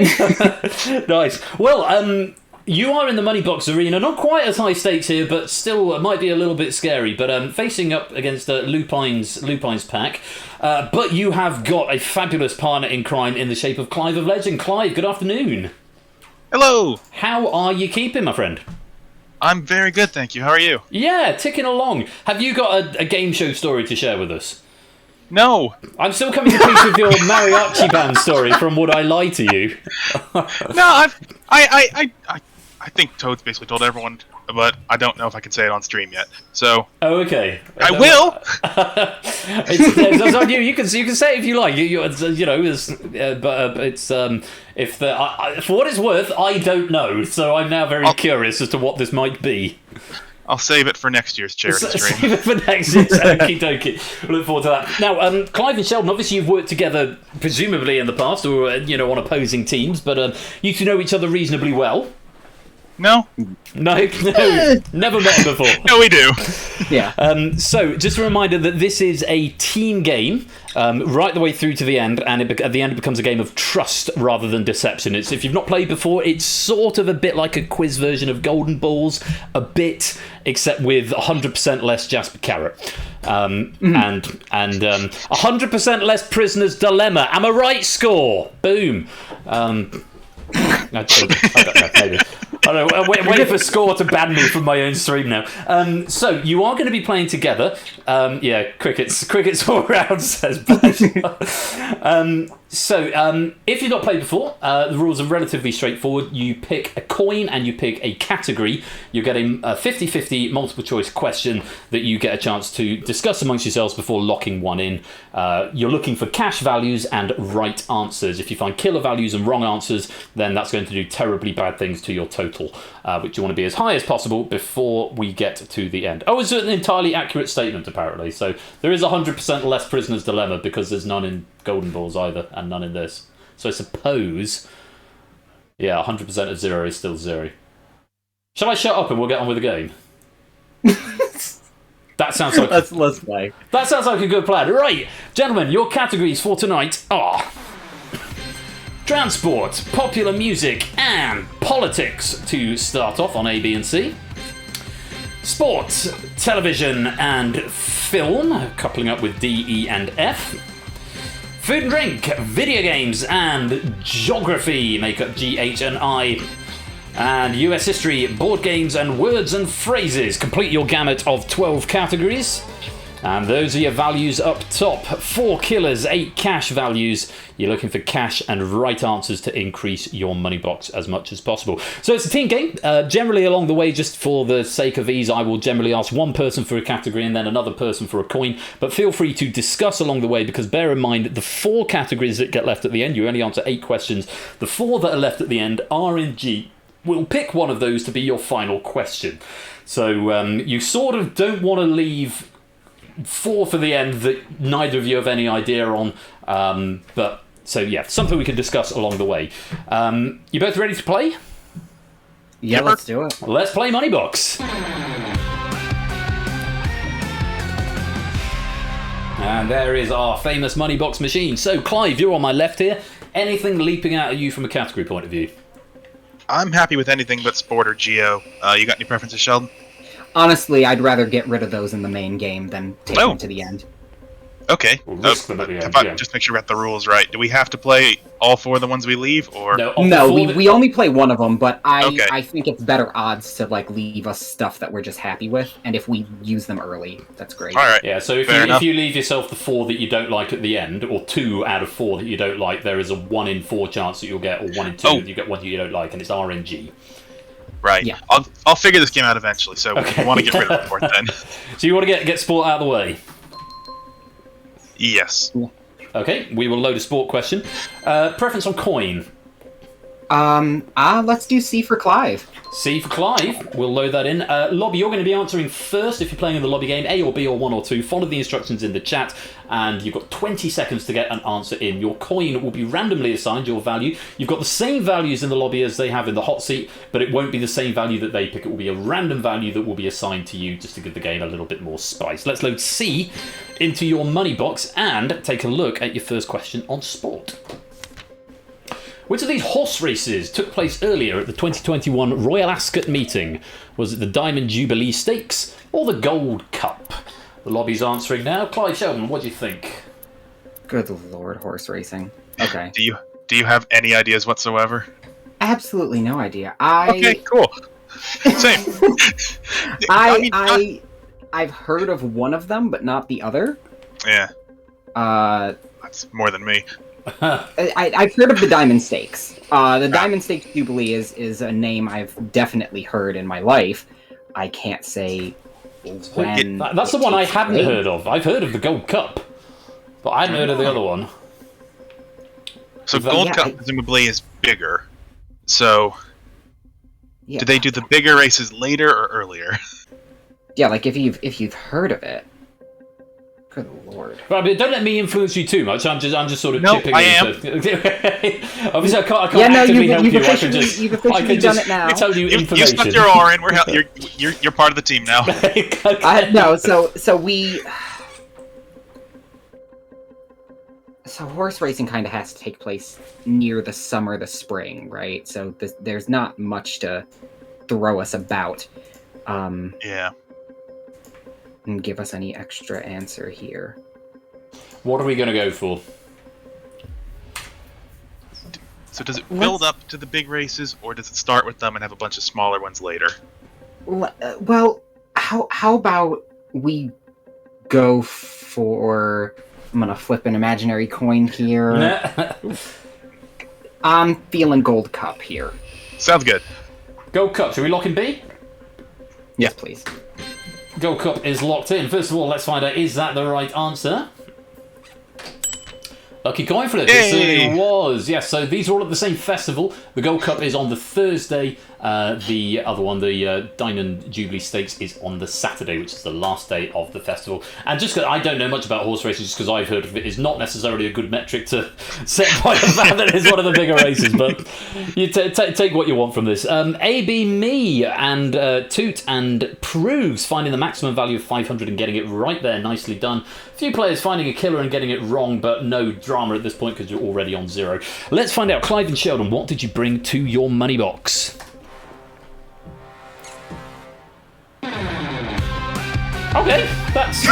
Wouldn't have mattered. That seems about right. 5 minutes I'm not getting back. If we're going to take a punt in the dark and accidentally get it right, it might as well be a killer that's in the box. That's one fewer killer in the game. Only 3 left. Let's get rid of it now.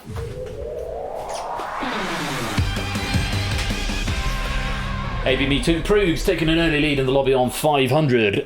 No points in our jackpot yet, guys, but 1 killer out of the game and 1 right answer in the bag. Where are we going next? Do you hate geography as much as I do? Yes. Good. Geography. Let's get rid of geography. Let's load that in. And Clive, coin? Oh, me. You are the only Clive in present company.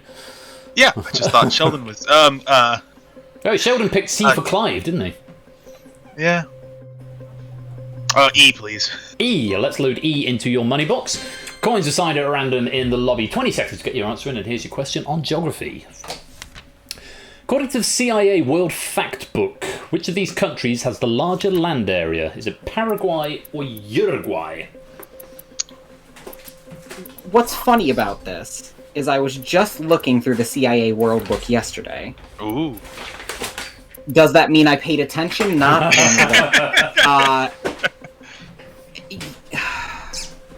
So I'm trying to remember the geography of South America because it's one of my weaknesses. I think it's only next door. Paraguay. I think Paraguay is like that big one in the center, and Uruguay is like the one on the side. So I'm pretty sure it's Paraguay. I think Uruguay is just like that little tiny nodule that's underneath Brazil. I'll happily go with you. Yeah. We're going to lock in Paraguay. Yes, please. Okay, let's lock Paraguay in. And Alberto Nuevo, welcome to the stream. Great to have you here. Hope you're keeping well. First of all, let's have a look. Is Sheldon's knowledge of South America any good? Is the answer Paraguay? Yes, it is. Good knowledge there. And so now's the time. We don't want to. I mean, it wouldn't be bad to see another killer. We're still on 0 and we've got it right, but it'd be good to get some cash in there. Bash, Claire, and Free Ruckus getting the right answer with the 500 coin there. That's going to do a nice job to your total. Quizface and Joe finding a killer with the wrong answer, as is DMC, and I think that's Danny Gambit and Brian as well, but if you're not too much, get him out of the way early. Probably a good thing to do. We, however, want to see some cash with this right answer. Let's have a look. What did you two bring to your money box? 150. Not bad. Money. It's money. It's cash. It's going to add to the jackpot, and we are off the mark. Off that 0. Let's add it to your total.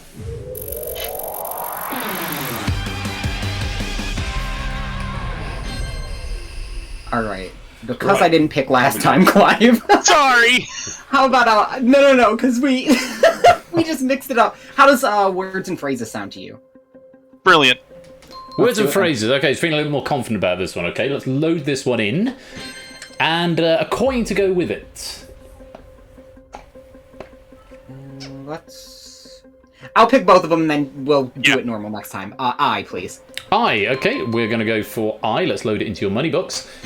Coins assigned at random in the lobby game. 20 seconds to get an answer in on this question on words and phrases, which is... Which of these initialisms was named the Collins Word of the Year 2021? Was it NFT or LFT? I hate that it would be. But, I mean, what is LFT? Lord knows. Yeah, I think, unfortunately, it would have to be NFT. Yeah, because we know what NFT means, which is I don't. No fucking trinket. But I mean, I know what it stands for, but I don't know what it means. I unfortunately do, because I know too many crypto bros. Oh, so sorry. Yep. Too much time spent on Twitter, Sheldon. It has to be the thing we can't touch and has no value, even though they say it has value, a non-fungible token. We're locking in A, are we? Yes, please. Yep. A is locked in. Let's find out. Is that the right answer? I don't want to live on the planet anymore, but apparently, yes, that is the right answer. Very well played. NFT was the word of the year, Collins Word of the Year 2021. Natter finding a killer and a wrong answer. I'm afraid you're going to get your score cut in half. David finding the 500. Oh, that's a shame. You don't lose any money, but that is your maximum value out of the game. Few players finding killers in here, but getting it right, so that means no change to your score and one fewer killer to have to deal with. Guys, what did you bring to your money box? Let's see some cash, please.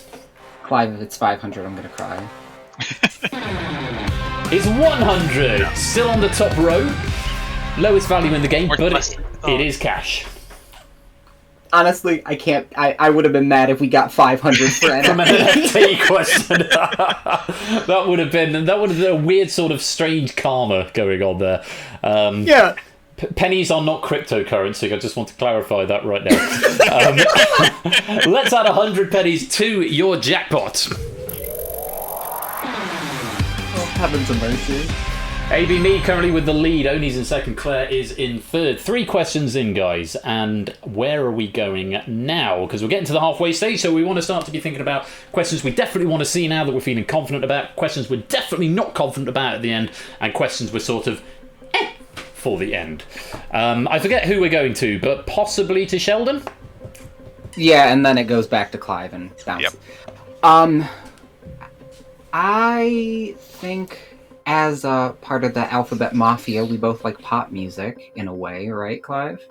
No. No? But if you're confident, I'd be happy to get it out of the way. I do well with pop music. Pop music? Yep. All right, Yeah, sure. Let's load it up.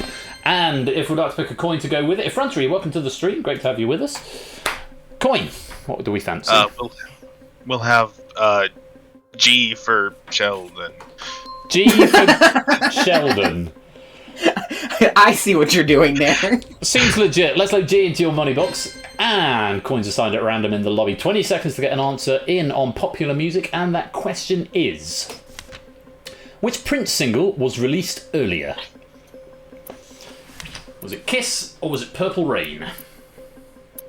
Okay, so let's think about this logically, because I love Prince.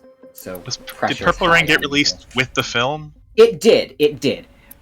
So I just have to think of when Kiss came out, and that'll help me a lot. Yeah. But now I'm struggling to remember when Purple Rain came out, and that's... Was it 1984? I was looking it up just the other day, I think. I believe it's around 84. I think it was early 80s. Yeah. Plus, Purple Rain tends to fit more into the early era of Prince, while Kiss is more of the, like, throwing a lot more funk into it from just being rock. So I think Purple Rain probably would have been first. Okay. We're going Purple Rain. I'd be more confident on that one. Okay, let's lock Purple Rain in. Why are you taking your computer? Check how many I got. Okay. All right.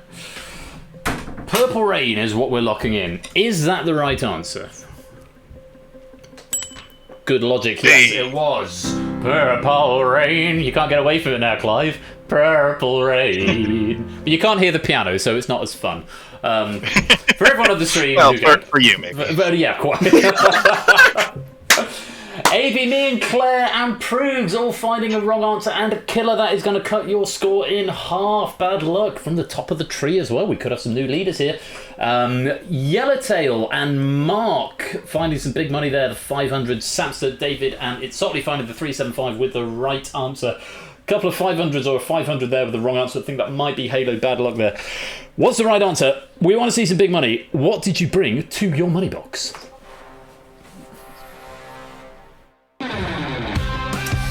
Just everything low. Just on that one side. Keeping it low, but it's still not a killer. So obviously right answers, we don't mind killers so much, but it is cash. It is going to increase your total. We want to try and hit that top row if we can, but for now let's add 125 to your jackpot. 2 and Yellowtail now tied at the top. 3 Ruckus in second. Mark is in third. We have reached the halfway stage. We've had 4 questions. We've got 4 to go before the final. Where are we going next? I'm a little worried about transport. Do you want to try and get that out of the way? Or we want to go for ones we're really confident on now? I don't feel terrible about transport, so I feel like we can leave that as one of the 4 that can come up in the final. I feel like let's start building up some big money now on things we will know. Alright, in that case, video games. Let's load video games, and we'll pick a coin to go with it. Because I'm hoping to at least double our money by grabbing 375 or 500. Let's grab D, please. D. Let's load D into your money box. You know it. Let's load D into your money box. Coins assigned at random for our players in the lobby. And a question on video games. 20 seconds to answer in the lobby. Here it is. Which of these Pokemon was introduced in an earlier generation? Was it Ludicolo or Lugia? Lugia is in silver and gold, right? I think so. I think Lugia was on the box for those. That's the second one, and I think Ludicolo's way after that, right? Yeah, Ludicolo was in the original Pokemon Mystery Dungeon, I think. Oh, okay. So probably like Fire Red, Leaf 3... No, Ruby, Sapphire. Around Gen 3, Gen 4. I think Lugia was on the box of Silver. Yeah. Or gold. I'm probably wrong, but Lugia almost assuredly. Gotta be. We're going to play Lugia. Yes, please. Okay, we'll lock it in. Topper saying daily Pokemon dosage complete. Which seems it's about right. For what it's worth, I've only heard of one of these, which is the one I would have gone for because I sort of stopped paying attention after about Generation 2. Let's take a look. Is Lugia, or Lugia, is it the right answer? Certainly is. Yes, Lugia was introduced in Generation 2, whereas Ludicolo is Generation 3, apparently. Hey, he's got the little sombrero. It's really cute. Oh, that one! Is he the dude with the hat? Oh. Yeah, that's Ludicolo. Oh! TIL. Love that little guy. Ruckus, Jers, and Quizface finding a wrong answer and a killer. Bad luck. That's going to cut your score in half. Zeus looking very happy with a £500 and a right answer. Claire 375, Jack 375 also with right answers. Right answers and killers in there as well. 2, despite his protestations at the Pokemon question, still managed to find the right answer. Although it was a killer, so there's maybe some karma going on there for 2. I know how much he loves Pokemon. Let's find out. Sheldon, Clive, what did you bring to your money box?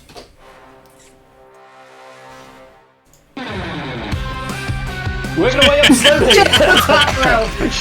It is still the bottom of the game that is not a killer, but it is still cash. Bass, welcome to the stream. Good to have you with us. It is still cash. It's still cash, and you've taken out the whole of the first row apart from that killer. If you are playing the top row, the next one is going to be a killer, so you definitely want to get it right. I don't know. It depends which one you pick. They're all set at the beginning, and I don't see them until they get loaded into the box. But that is 200 pennies. Let's add that to your jackpot. Yellowtail and Zeus on top, Mark's in second, Toot and Oni tied up in third at the moment. You're up to 575. It's a good total building up. But there are still 3 killers in play and only 4 cash values left. You've got 3 questions left to get through. What do we fancy next? Clive, you like board games, right? I do, so long as it isn't chess. Then I'm fine with board games. Let's load board games then. That. Add a coin to go with it. I'll tempt fate with an L. Tempt fate with an Oh L. no! It'll be good. Would it be a bigger... I don't get it. We're definitely taking the L, but we'll see if we take the L. Ah, I still don't get it, but I thought it'd be a bigger risk taking the F. Possibly. F is always the scary side, but I don't know. Let's load L into your money box. I'll stop talking before I embarrass myself any further. L loaded into your money box. Coins assigned at random in the lobby. 20 seconds to get an answer in on this. It's on board games, and here is the question. Which of these properties is further along from Go on its respective Monopoly board? Is it New York Avenue, Atlantic City, or Northumberland Avenue, London? Oh, now that's evil. Yeah. So New York is not the first side. Is it red? Or is it green? Is it as far along as green? I thought it was. Ooh. I can't see it as a green, but if you have... I imagine you've actually studied these, haven't you? No, God, no. But I was playing Monopoly the other day. Fair enough. So like I've seen the board. I know what it looks like. Well, but I thought it was. Sorry. Oh no, go ahead. I was gonna say if it's green, then it's only likely to be the only 2 that are likely to be passed are out of the dark blue, which are Park Lane and Mayfair on the London one. But I don't think it's green. Like that's the problem. You don't think it's green? No, at first I was like, oh yeah, it's gotta be that, and then I was thinking about it mentally, and I was like, no, there's no damn way it's all the way. I specifically downloaded the app with the London board to try and learn them, and I've only learned Park Lane and Mayfair. Irritatingly. So it's not any use to us. I feel like you're not applying yourself, Clive. Not gonna lie. It turns out I don't actually give enough of a shit. And are you regretting that now? I don't think it's green, but I think it's red, and if it's red, then it's at least halfway across the board. It's after free parking. Yeah. Which means there's a much higher chance of it being New York than it being Northumberland. Northumberland doesn't sound valuable. What are you going to go for, guys? What are you going to play? Should we go for New York? Let's go New York. Alright. We'll lock in New York Avenue. I don't know the American board at all, but the British board, the London board, goes Old Kent Road, Whitechapel Road, the Angel Islington, Euston Road, Pentonville Road, Pall Mall, and then something else, and then I think Northumberland Avenue. I think it's pink. Because then you've got Bow Street, Vine Street, something else, the Strand, Trafalgar Square, and Fleet Street, Piccadilly is yellow, Leicester Square is yellow, Regent Street, Oxford Street, Bond Street are green, and then Mayfair and Park Lane are dark blue. I think Northumberland Avenue is pink, but let's find out. First of all, then if it is, then that's a lot better. that puts us in a good position. DVD Smith saying I knew Northumberland was after jail. Let's check. Is it the right answer? Yes, it is. Indeed. Hey! Nicely done. New York Avenue is the last orange, so just before free parking. And Northumberland is the last pink. So yes, Pall Mall. Whitehall is on. Pall Mall, Whitehall, and Northumberland Avenue are the pinks in London. Toot! Finding a killer and getting it wrong, you're going to be cut in half. Likewise, DMC. A few other killers being found there. But no one else finding the wrong answer with the killer. Let's take a look. Guys, what did you bring to your money box? Really hope this isn't a killer. Kind of do. Oh, it's cash! 375! Finally! Now we're cooking with gas. 375 is going to be added to your jackpot. That is going to take you up to 950, just shy of 4 figures. It puts you in a scary position with 2 questions to go, 3 cash and 3 killer values left. But you've got a tidy little jackpot. 'Tis worrying. The only kill you found was on the first question. And remember, the later you find the killers, the more damage they do. But for now, let's add 375 to your jackpot.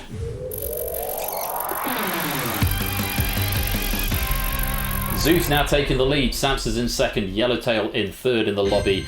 Sheldon and Clive, you're up to 950. So now we've got to think really carefully. We've got 3 big cash values left. We've got 3 killers. And we've got 2 questions to face. You've really got to start thinking now, what do you want to see or what do you not mind seeing come the final? Because that is the time where you are still working as a team, but independently of each other. What are we thinking? Question 7, what's the category going to be? Clive, you're picking category here, but what category would you want to see most in the final? Either politics or television. Alright, so we'll leave those aside. You can just pick anything else there. Well, what 2 do you most want to see in the final? I was thinking television and film. Okay, so I'll keep film then. How about food and drink? Let's do it. Food and drink. In before transport or US history comes up in the final. Let's load food and drink. And you do need a coin to go with it. Big decision here.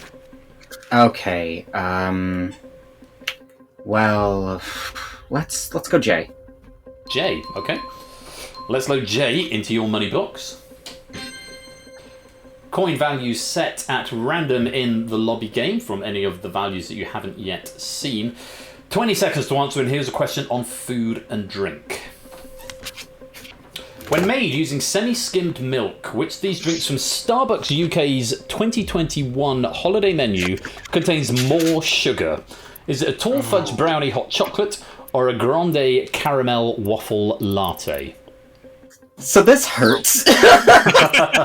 Sheldon, do you know your menu? Well, are you an employee, Sheldon? I am an employee at Starbucks. The problem is, Starbucks UK's menu is different than It's not equal Starbucks US, yeah, quite. Yeah, Oh, so fabulous. neither of these drinks are drinks that I've made before, and I therefore don't know the the recipes. Do you know the general... I mean, you must have caramel things we make over here, right? Oh yeah, the caramel things tend to be very, very, very full of sugar. Yeah. Because it's caramel. Yeah. But Oh. at the same time, fudge brownie hot chocolate. I know sometimes they put vanillas in hot chocolates. They recently stopped doing that, so I have.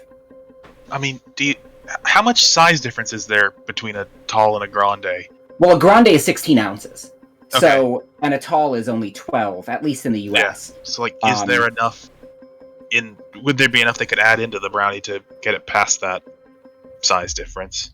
That's the thing I worry about, because I worry if the espresso like does anything extra to it or not, because the latte would have espresso versus the fudge brownie just being all sugar and milk. That's tough. That is really, really evil. The other thing you've got to consider is the different sizes of them as well. Yes, because of course a grande's bigger than a tall.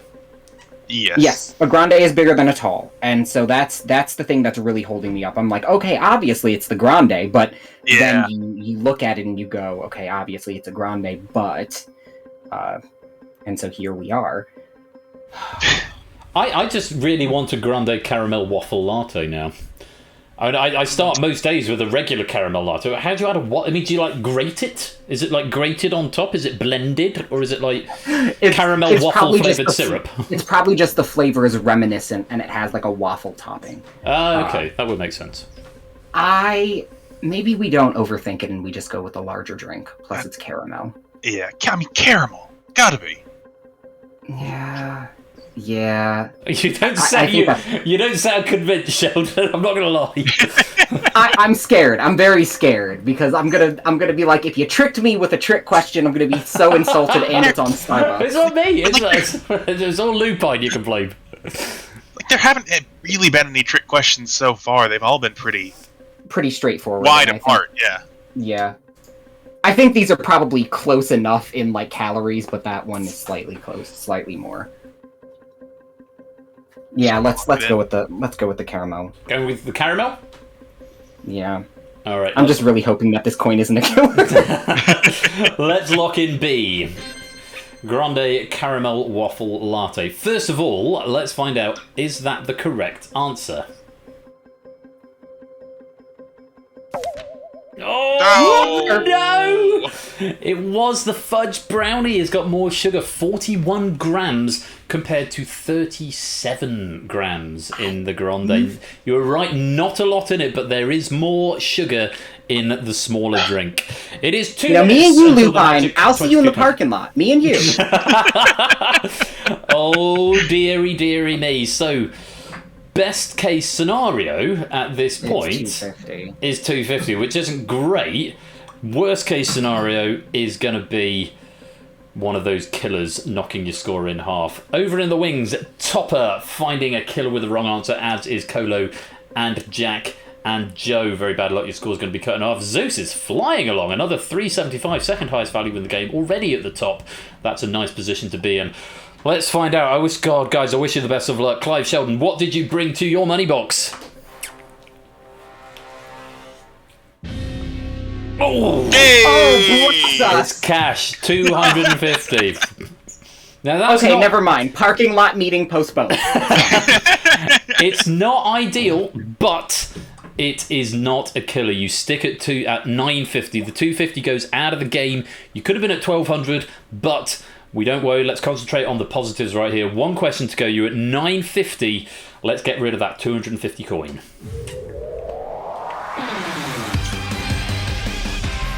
Zeus flying ahead. Brian is second. Samster is third. And it is 22-22 on the 22nd of the second 22. Hooray and Pog. Hooray, hooray. Let's have many honks.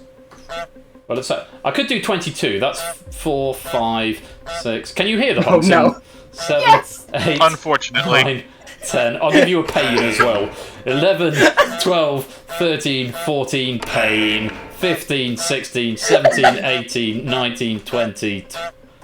There we go. 22 honks. And that has chimed in the new thing. New year. The 22 honks. 22 honks. I can stop being anxious about it now. It's happened. It's been and gone. Right. One more question for you. 2 cash values, 3 killers left in play. And to be fair, you've avoided killers all game. The odds are now more likely that you'll pick a killer than cash, but not necessarily guaranteed. At this point, you've got to think, do you want to put in a category you're going to be more confident about and hedge your bets? Or do you want to play it, leave the more ones you're more confident about for potentially in the final? And a message from our sponsor, JB Henry. Sending bits as I got right hooked by a feline on camera and feel like I'd garner some sympathy here. Was it a right hook or was it a left hook, JB Henry? I can't remember. But thank you very much for the 100 bits either way. Welcome to the stream. Great to have you here. Clive, Sheldon, final decision. What's the category that you're going to pick? I think this is my pick. Yep. I think we can get away with some U.S. history. JB Henry just threw me off. U.S. history stuff, please. Clive, you have to go with that? Yep. US history it is. Does leave film, television, politics, or transport as the questions, one of the questions in the final. Coin. Biggest decision of the game, potentially. A, please. A. Let's load A into your money box. Coin values have been assigned at random to the lobby. Final question before the final question on US history. 20 seconds to answer in the lobby. Here it is. Which of these US states was admitted to the Union first? Nevada or Oregon? God. Alright, so, on one hand, I studied U.S. states for the chase, but I studied capitals, not orders of admission. So, let's see. It's tough, because obviously they're going to be close because they're on the west. Okay. Nevada's lower down. Did they develop that later or sooner? I mean, they developed that later or sooner than, like, Oregon. I mean, Good heavens. it's a bunch of awful, nasty desert. Surely they'd save it for later, right? Plus Nevada... Was Nevada part of, like, the... No, it wouldn't have been. Was it part of the Spanish-American War? No. Honestly, I think you're right, though, that they would have wanted to settle in that a lot later than Oregon. Oregon is like lush trees and a lot of rain, so they might have thought they could do more. And Nevada's just plopped dead in the center with barely anything there. What are we going to go for? What are we thinking? I don't have any better reasoning than that. You want to go Yeah, for let's Oregon? stick with Oregon. Oregon? Yeah. Yeah, please. All right, let's lock it in. Which of these US states was admitted to the Union first? The correct answer is...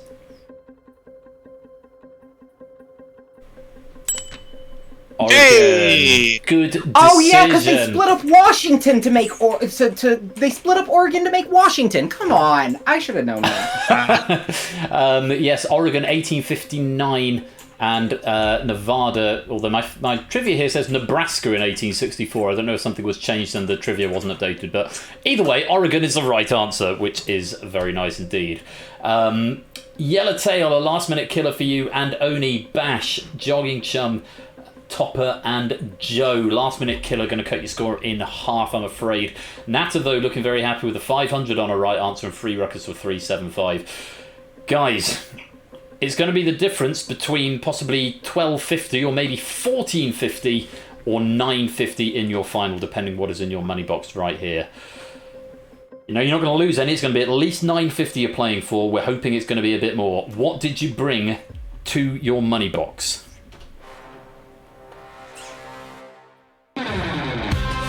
Was a killer. Was a killer. Oh, wow. But having Bookend gone it. through the game, only finding one on the first question, one on the last, that's pretty good. We miss out on the 300 and the 500, but also you've avoided 2 of the killers the entire game, which is very well played. And you got the question right, so it's not going to affect your total. Let's get rid of that killer.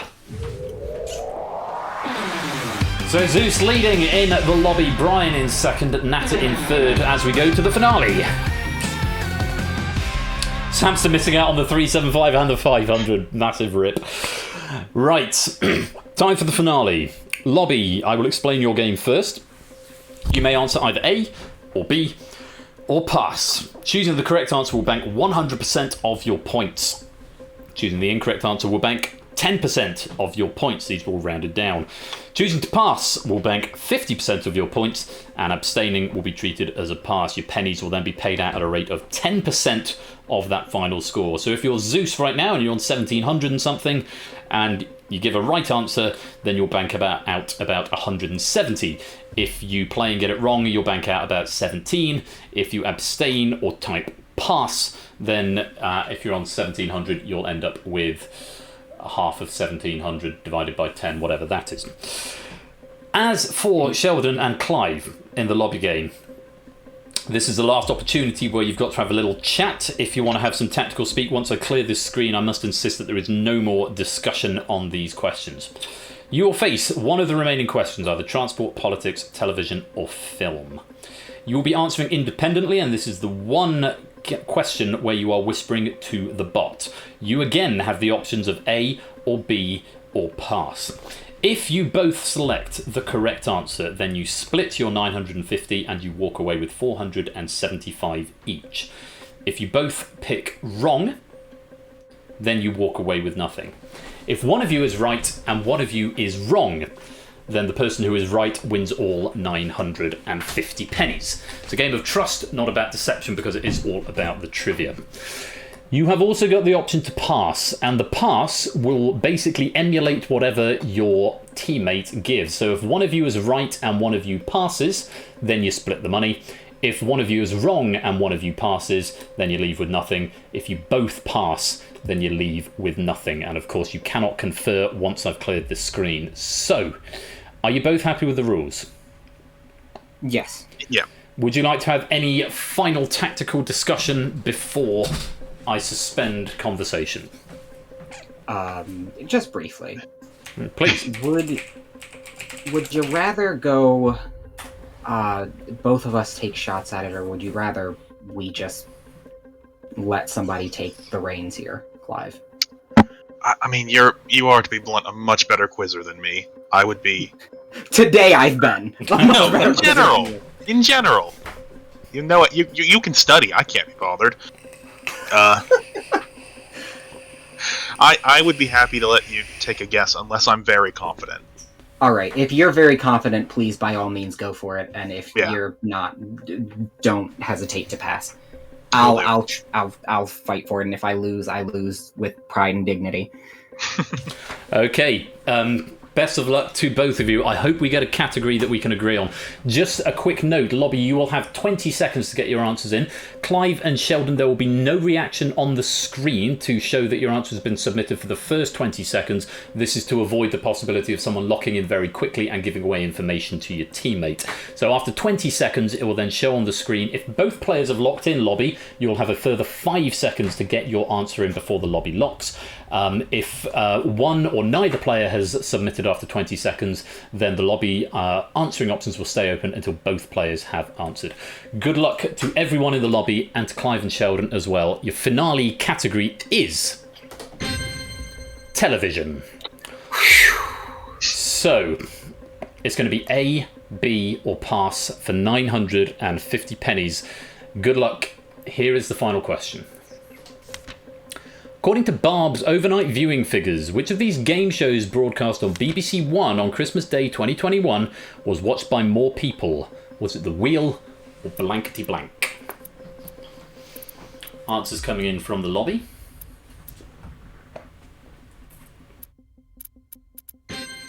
Clive has locked. There's a 20 seconds up.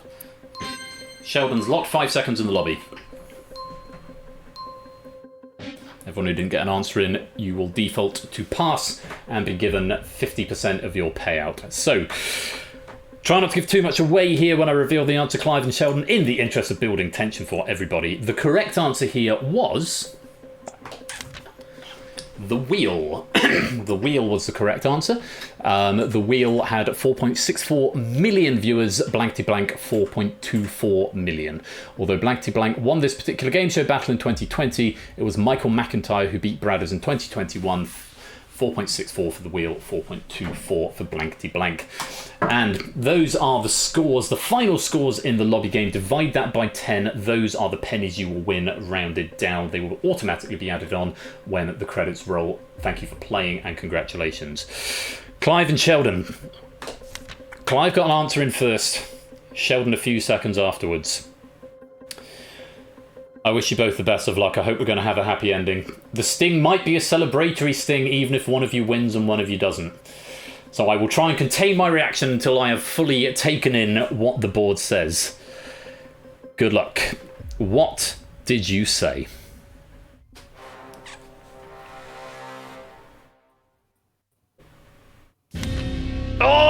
No. We both had the same logic, didn't we? I remembered 2020 match game doing really well. See, I was thinking it's something you see a lot rarer, so you'd probably get a lot more views. Oh, guys, It happens. I'm so It sorry. happens. I'm so sorry. It's not No worked worries. out. But I tell you what, I'm going to do. Much as I did, and is now hard coded into the Hive, which we're playing in a minute. Out of the 8 questions, I think you made correct decisions on 7 of them. Does that sound about right? Yes. That sounds so. about right to me. I'm going to give you each 70 pennies as a consolation prize to take away. 70 pennies each, which is curiously it's the same number that went to Natter after the Hive game. So 70 pennies in consolation prize, but it's not the jackpot tonight. I'm so sorry, but hey, have you had a good time? It's been an absolute blast having you here. You've been so much fun, and I hope you've enjoyed it, even if it's not a happy ending. It was great Oh, fun. Cheers, It was Ben. absolutely enjoyable, and Lupine, like I said, in the parking lot in like 30 minutes. Me and you. So. for the Starbucks question, yes, and very No, many thanks. I love the question so much. Thank you, Lupine, and thank you, Ben. Absolutely amazing. Absolutely a pleasure, and very many thanks to Lupine as well for a delicious question pack. I think I need to make that a thing in this game as well. I'm not enjoying this. You could leave with nothing thing. I like the having an underwriting of some value, and that works quite well. 10 pennies for every question that you get right along the way. So yeah, 70 pennies has been added to your total there. Very many thanks to Lupine for a lovely pack. Lovely to have some more Moneybox. This will be scheduled more thoroughly in Season 7. Clive and Sheldon, great to have you here. I'm sorry it's not a happier ending, but thank you very much for playing, and we'll see you soon. Cheers, See you Ben. then. Cheers. Oh, sad ending this time, but 70 pennies each, consolation for a great game well played, just coming unstuck in the finale right there. Zeus taking home 172 pennies. He is going to be happy with that. Brian 145, Natter in third with 132. They will be added to your total when the credits roll, and everyone who played getting some pennies, which is nice to see. But don't go away, because after the break we've got another brand new episode of The Hive, the latest game that first aired on Saturday. It's had some changes, and I'm hoping there won't be too many more changes between now and when it plays again. But if you want to play, you are going to need a microphone in the hot seat. If you don't want to be in the hot seat, you can join at any time and answer as many questions as you like. And a message from our sponsor, Zeusless. Custard heart dumpling hole. Custard heart dumpling hole, lovely. Thank you very much for the 100 bits there, Zeus. Very grateful to you.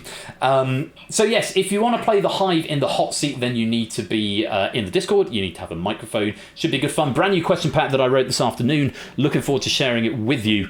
Apologies as well to writers. I haven't updated the credits of this game. I will get round to doing that soon. Apodo, Lupine. Zeus possibly, I think, has written a pack for this as well. So I will update those credits, but they're not done as of... I mean, I could do them very quickly now, to be honest. Closing credits mesh. Yeah, I'll do that, and I'll have to update them again after the fact. I'm going to leave Dave Dodgy Dude in there, though. So who's written questions? Apodo has. And I'm pretty sure... Lupine, what's your credits name? I'll put the Lupine 1 for now, because I can't remember your official credits name, and they're not going to be in alphabetical order either. I will update this properly for next time, but just so we're showing something properly here. Don't go away. The Hive, brand new game show, brand new question pack as written by me. If you've got a microphone and you're in the Discord and you want to play in the hot seat, do come join. If not, very involved lobby game, which will help our hot seat player hopefully win lots and lots of pennies, and you can do the same. Don't go away. We'll be right back. Thank you very much for playing Moneybox. Commiserations to Clive and Sheldon. I'll be back in a minute.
And do not touch that dial. Bitter Otter, welcome to the stream, just in time for the Hive. We will be right back very shortly with even more trivia action here at Game Night. It's the Hive coming up after the break.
This is a very interesting playlist, isn't it? Just give me a moment to check, because I've just realised I have mislabeled my question packs, and I had loaded in the 19th of Feb, which was the right thing. So I'm just checking through the 22nd of Feb. Now I've relabeled them to make sure this is the correct questions, and it is. Very exciting news. I just had a text message from the Applause Store, and thank you to whoever it was who posted in Ash's server the link to the Applause Store. Big surprise for Mrs. Flush. We've just been told that we have got tickets to go and see QI being filmed on the 9th of March. So I didn't tell her until just now. Go on, off you go. So Why that's not me? you're at school.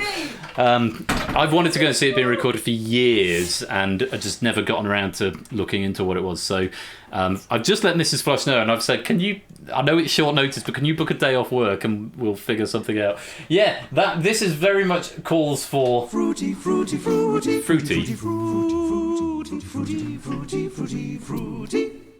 Yes, it is a fruity moment, so to speak.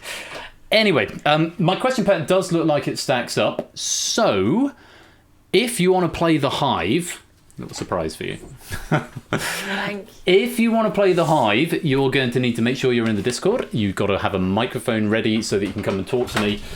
Brand new question pack, brand new game with changes now added. Let's play.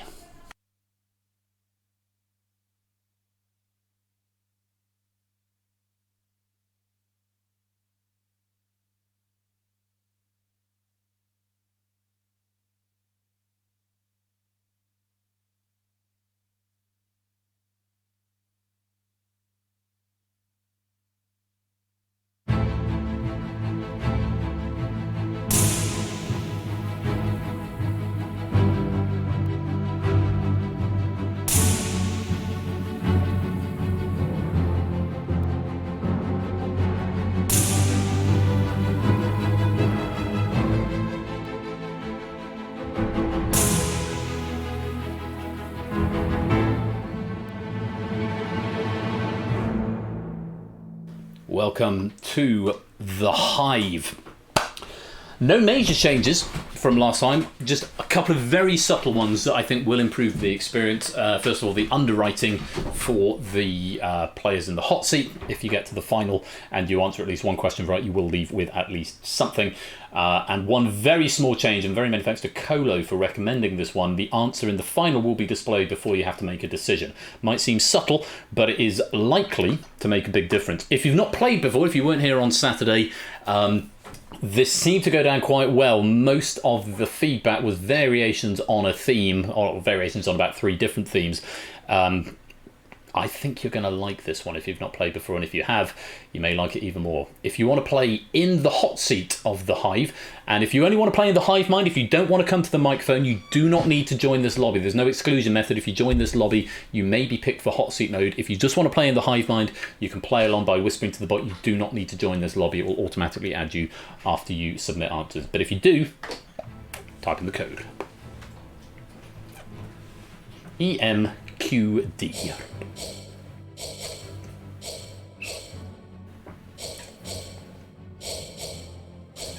Our players are joining. Come along, come along, come one, come all.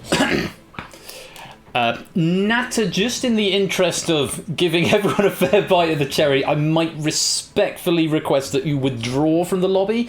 This is only the second time we've played it. If you get in on the second game, that might seem a bit, yeah, you know. If you'd be so kind, I would be most grateful to you, sir. You want a chance? I'd be grateful if you could withdraw your odds from the draw and contribute to the Hive mind. Thank you. Thank you. I'll be grateful, Natter. Yes, Scott says he's not asking. It sounds like I'm asking, but I'm kind of not. I'm grateful to you, Natter. Thank you very much. We'll give someone else a chance. As it's a solo hot seat player game, that you tend to get through one of the. So it's not a millionaire where there's like 3 in a night, and you sort of rattle through them. It's yeah. Very grateful. Okay, a few more seconds to make a decision if you want to come and play in the hot seat game. Question pack has been written by me, has not been second verified, so all the proofers may well be in here. I'm pretty confident with it. I spent a lot of time researching some of these slightly more rarefied bits of trivia. Yeah, if you had been picked again though, Natter, then it would have been. Yeah, there's no exclude on it, so different kind of lobby. Yeah, Dave says different kind of lobby. You just have to type the code again to leave. I don't generally implement leave as a separate command. It's generally the same code, unless it's some weird fringe case like the pyramid, which is for a sort of a leftover reason from an earlier implementation of it. But yeah, if you had been picked again, Natter, then I would have felt compelled to restart the game and pick someone else, and then it's just sort of dead time. So, right, if you are all ready, and Fandry, welcome to the stream. First time chatter there, welcome to the stream, great to have you here.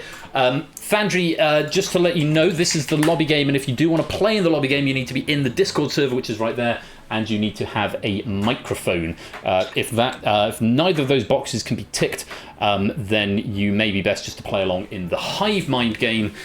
You're on it. Okay, good stuff. Well, we'll see if how the RNG favours you.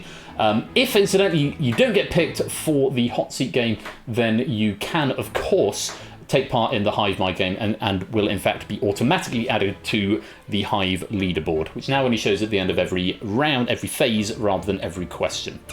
And as David is pointing out to us there, reroll function. I mean, I think, Topper, I'm doing enough exposition at the front of the stream that if people are still not getting the message and suddenly say to me, "Oh, I can't join," then there's bigger problems there with our listening skills. But yeah, I mean, it would be easy enough to add a reroll function, but it's sort of busy work that I feel might be largely unnecessary. If you join in this lobby, it's because you want to play. Right, EMQD, last 5 seconds. Aidan, welcome to the stream. And yes, so if you are not selected for the hot seat, then you will automatically be able to take part in the Hive game, and anyone else who's not in this lobby can join the Hive at any time for as many number of questions as you like. Right. It's very helpful, Topper. I'm grateful to you for your feedback. Right. Shall we pick a player? I think we should. Let's go.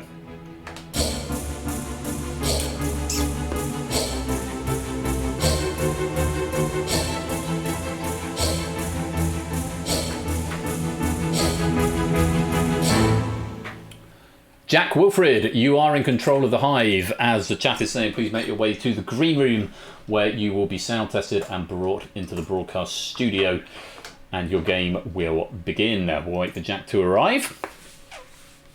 Hive fun. Oh, have fun. Hive fun would also work. I see Jack getting sound tested by Cola right now. And here he is in the studio. Jack, good evening. Hello. How you doing? Good. Good. Expecting to be here?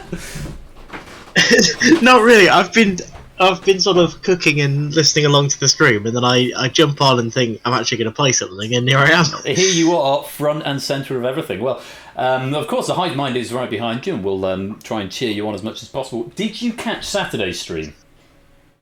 No. Have you seen the VOD? No. So this is entirely new for you. It's okay. I still don't know how to play the Arena Center game, and I've been playing it for about 12 games. For about 12 weeks now. So, okay, let me give you a brief overview, and for anybody who didn't catch Saturdays, for you as well. Jack is in control of the Hive, the lobby game, and where you answer in the chat, or whisper to the bot rather, you are the Hive. There are 4 phases. In each phase, Jack, you'll be presented with 4 questions, which all take the form which of these is the most, or the fastest, or the furthest, or the longest, or the tallest, or the oldest. Some superlative.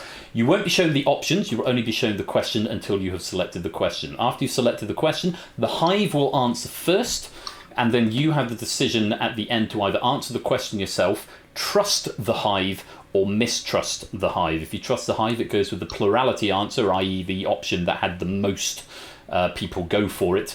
Mistrust is any of the options that were not the most. At each phase, you will answer 3 questions. The question that you don't use will be recycled and used in the final phase at the end of the game, which takes on a slightly different form. I'll explain that when we get there. And yes, so you can choose to either answer the question, trust or mistrust the Hive.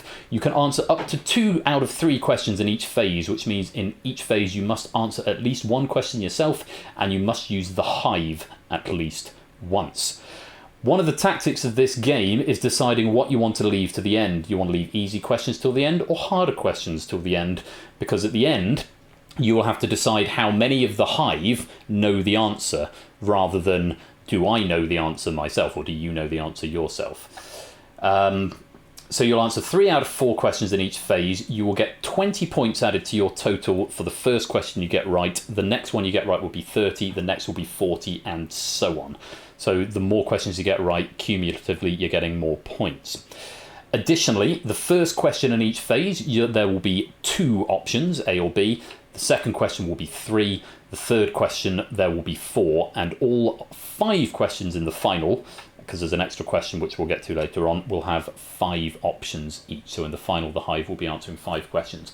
Worth pointing out that the questions that you leave out, Jack, you will not be answering. Only the Hive will be answering the questions you leave out. So don't leave a question till the end thinking, I think I'll know that one, because you won't have a chance to answer it. You knowing the answer might help, but you won't be answering it yourself. Are you clear, reasonably clear on the rules? Do you have any questions before we begin? I think I'm okay. I'll learn through playing. Okay. I will, of course, go through the rules again as we go. But for now, the very best of luck to you. You are in control of the hive. You are our queen bee, I suppose you could say. Let's play. As we go into phase 1, 20 points awarded for this question. 2 options will be displayed. Choice of questions. Which of these countries has the most northern point? Which of these people held the office of US President earliest? Which of these logos has the most stars on it? Which of these shapes has the most faces? So, in this phase, you will face 3 of these questions. You must answer at least one of them yourself. You must use the hive at least once. And for this first one, if you get it right, you'll get 20 points. And you'll only be displayed with 2 options, A or B. So, at this point, my theory is that the best tactic is to get rid of the one that you think is the hardest because there are the fewest options, but I might be wrong on that. What are you thinking you want to see for your first question? The logos one. Say again? The logos one. The logos one. Okay, nice and quiet from Yeah. you then, Jack. We will give this to the hive first. 2 options, hive, A or B. And let's see what you think. Hive, which of these logos has the most stars on it? NFL or Paramount?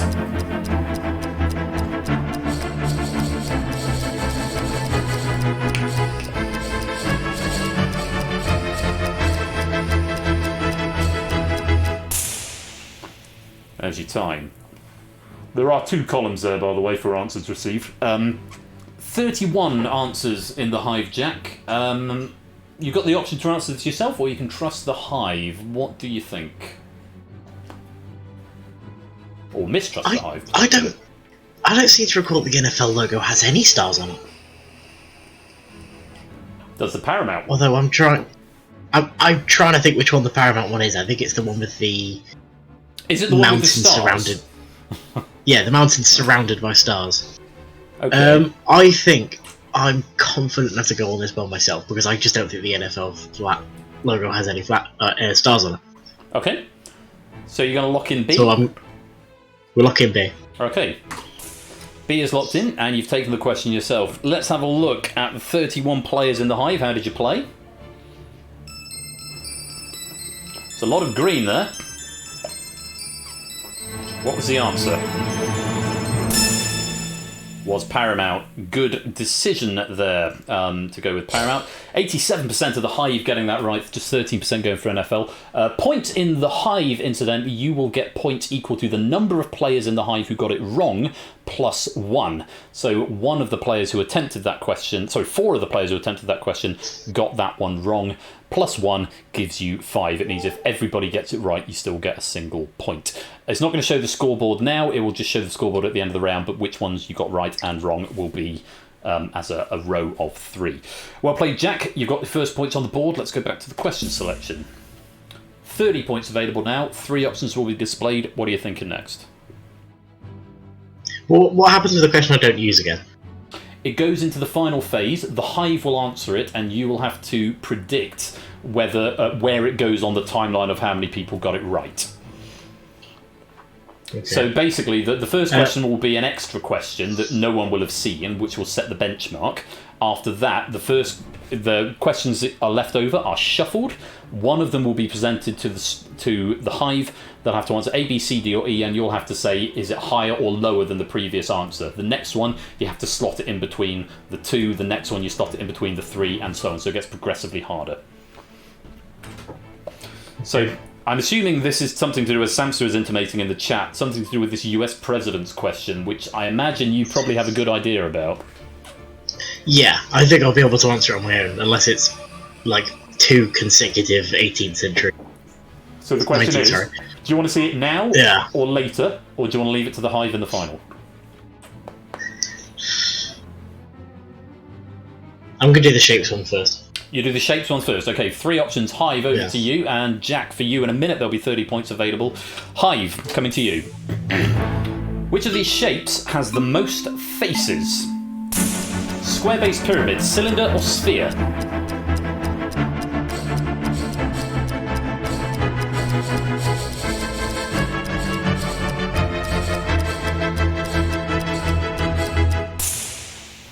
There's time up in the Hive. So I will remind you, Jack, if you're anticipating answering that president's question next, you must use the Hive at least once. So if you want to save that question for the next, or that answering for the next question, then you'd be advised to use the Hive on this one. 29 players in the Hive have answered. I mean, what do you think it is? It's square-based pyramid. Do you want to answer that, or do you think the Hive would know? Cylinder has 3, Sphere has 1. Okay. Do you want to answer yourself, or do you want to use the Hive?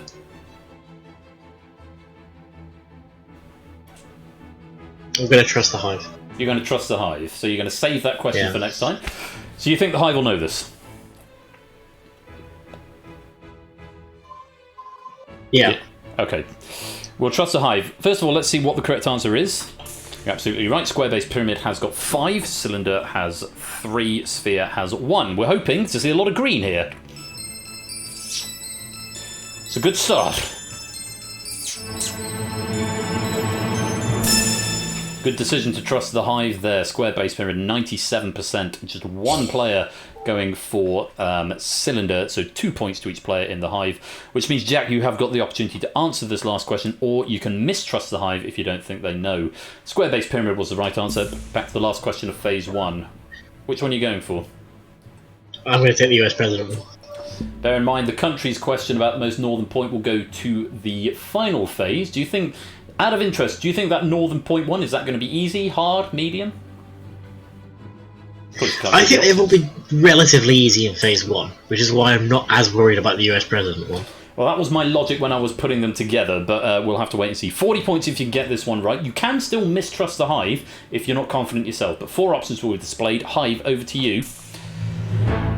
Which of these people held the office of US President earliest? Dwight D. Eisenhower, Harry S. Truman, Franklin D. Roosevelt, John F. Kennedy.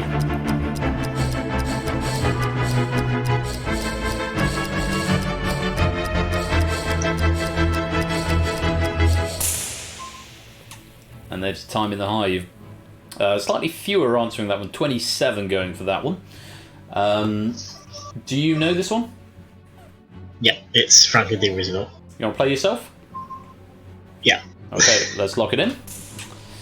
Franklin D. Roosevelt, let's see how the Hive got on.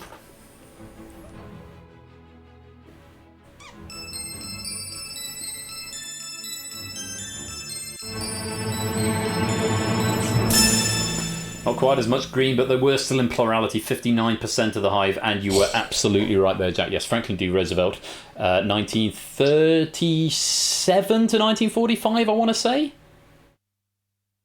1933. 33! He had longer than that, bloody Nora. 33 to 45, and then Harry S. Truman took over. After that was Dwight D. Eisenhower, and most recently out of those 4, John F. Kennedy. Well done. Let's take a look at the scoreboard at the end of phase 1. So there in this round, it will show you the number of that you got right, and order you accordingly. Lots of people getting 3 out of 3 on 19 points. It does order you alphabetically. I'm sure that will change as we go forward. Hopefully that's a little bit clearer and saves a bit of time rather than looking at the scoreboard after every question. Jack, you're up to 90 points. No drama so far in phase 1, and that is the end of phase 1. How are you feeling? Good. Good start. 3 out of 3. Always a good position to be in. Yeah. I sort of realised in that last question I had to answer because I trusted the Hive. And I had to mistrust the Hive. Yeah, so the options that you can only trust once, you can only mistrust once per phase, and you can answer twice. So as the questions get harder, the tactics on where you play and the order in which you look at the questions may very well change, and you might have to start thinking a little more carefully about in which order you're going to look at the questions and whether you're going to trust or mistrust. But for now, you're flying. 90 points. Let's go to phase 2. 50 points per question, and the questions are: which of these numbers is largest? Which of these World War II battles had the most casualties? Which of these Broadway shows has had the most performances? Which of these actors won an Academy Award earliest? For this first question, 2 options will be displayed, and you'll get 50 points if you give me a right answer. What would you like to see first? I'm gonna have to use a play at some point here because I can't. I'm struggling to look at these and thinking which one will be the easiest for me. You've got to think which will be the hardest for the Hive, because that mistrust option can be very powerful. If you think, I don't think people are going to know this, I'm going to throw that question when it's the hardest point. So maybe throwing that question in on the third option is a good one to think about. But for now, you do need to pick one. You have got all 4 answering channels available. What are you going to put in there? I'm going to do the one that I think is going to be easiest for me first because I need to answer one. Okay. And then I can sort of think about what the Hive's going to do. So I'm going to say, which of these actors won the Academy Award earliest, please? Okay, we will load the Academy Award question in. Hive, for you first, 2 options will be displayed. Which of these actors won an Academy Award earliest? Meryl Streep or Jack Nicholson?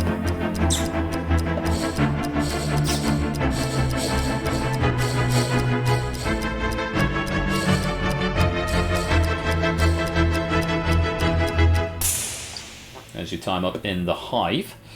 Number of responses received there, 28 in total. So, do you think you know this one, Jack? And if so, do you want to play it? My guess would be Jack Nicholson, because I think he's older, he's been sort of acting in the late 70s, early 80s. I don't know much about Meryl Streep. You going to play? I'm going to... to... Hive? It's a half guess, but I'm going to say Jack Nicholson. Okay, we will lock in Jack Nicholson. Let's see how the Hive got on.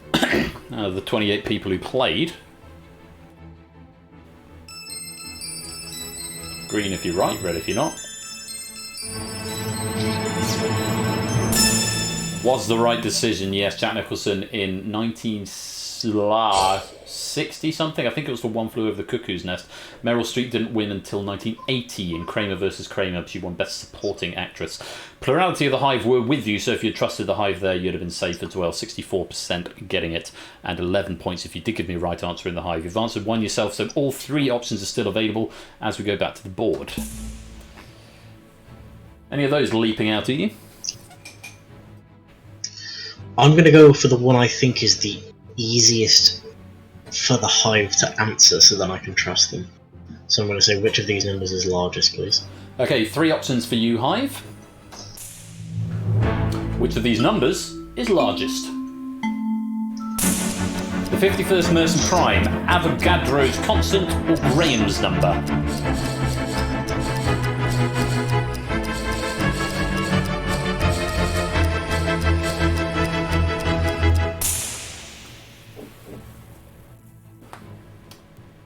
"28 answers in the Hive. After seeing the options, do you feel like you want to have a go, or are you still inclined to trust the Hive here?" I don't know what to do. I wasn't expecting it to be that difficult. I don't know what any of these numbers are. I don't know what Graham's number is at all. I would guess it's the 51st Mersenne Prime, just because that is quite a large sequence. I'm going to hope that most of the Hive has done that, and that's right, and I'm going to trust the Hive. You're going to trust the Hive? Yeah. So you think it's the 51st Mersenne Prime? Yeah, that's my guess. Okay, we'll trust the Hive, which will reveal the correct answer first. And the correct answer is Graham's number. So, your hunch was wrong, but can the Hive save you? Let's find out. We want to see lots of green. That looks very good. Yes, 57% of the Hive have got you out of a tight spot there. Yeah, Graham's number is vast. Largest number ever used in a mathematical proof. Avogadro's constant is only something like 10 to the 21. 51st Mersenne Prime is big, but I think it is the smallest of the ones up there. The other options that would have come up there if we'd had a full gamut of 5 would have been a Googleplex and something else that I'm now going to look up. It would have been a Googleplex or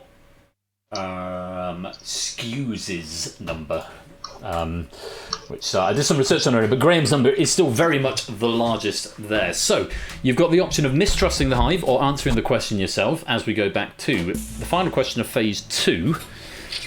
And depending how you want to play this, if you're thinking you're going to go in for a mistrust, or if you think you're going to go in for answering yourself, and also you've got to bear in mind what is going to be saved until the end. Is it going to be history or theatre? Oh dear. I think both the Hive have a decent chance of getting. You haven't got to trust, bear in mind. Yeah, I know.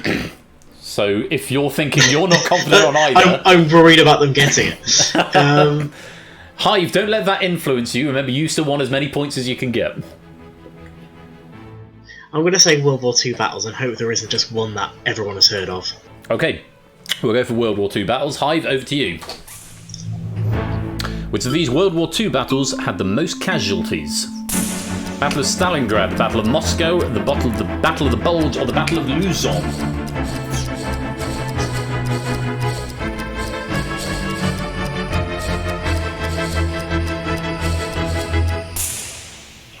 Quite a few attempting here.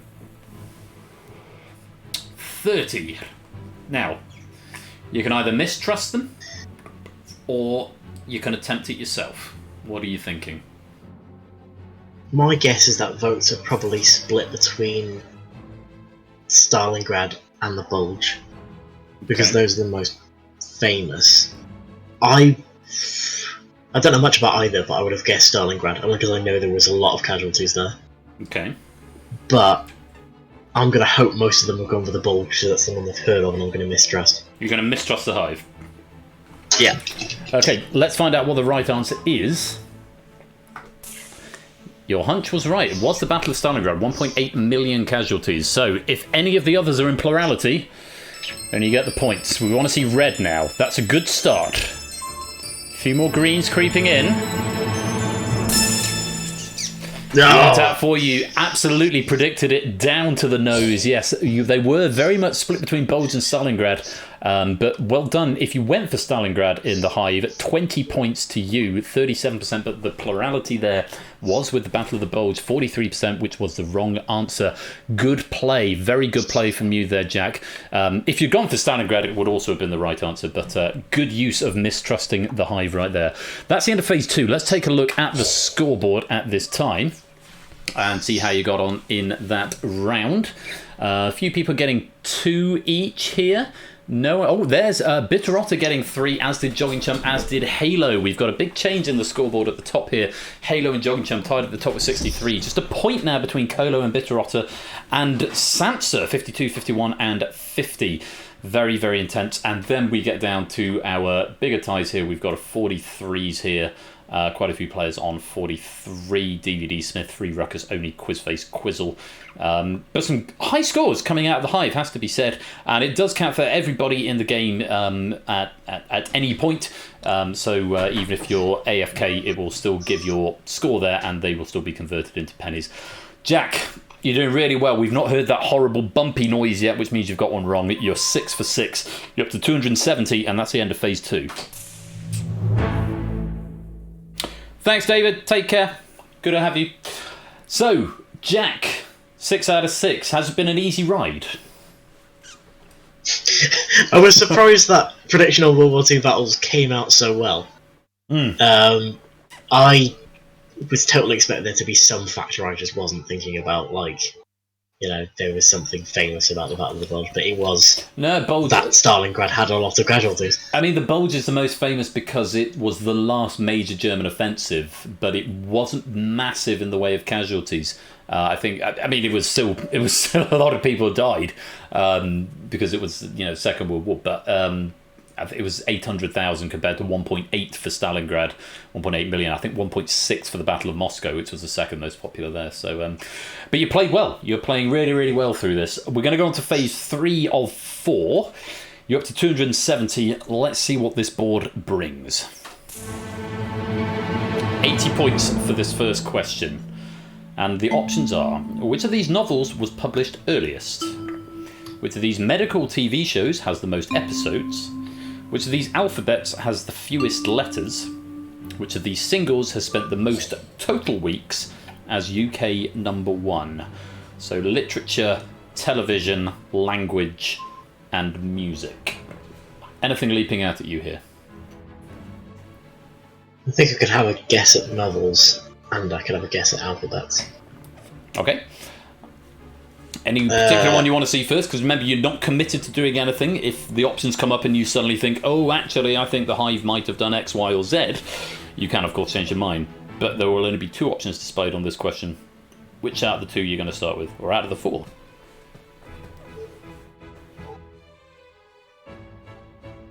I'm going to go alphabets. Alphabet, okay. Hive, over to you. 2 options will be displayed here. And here's your question. Which of these alphabets has the fewest letters? Italian or Russian?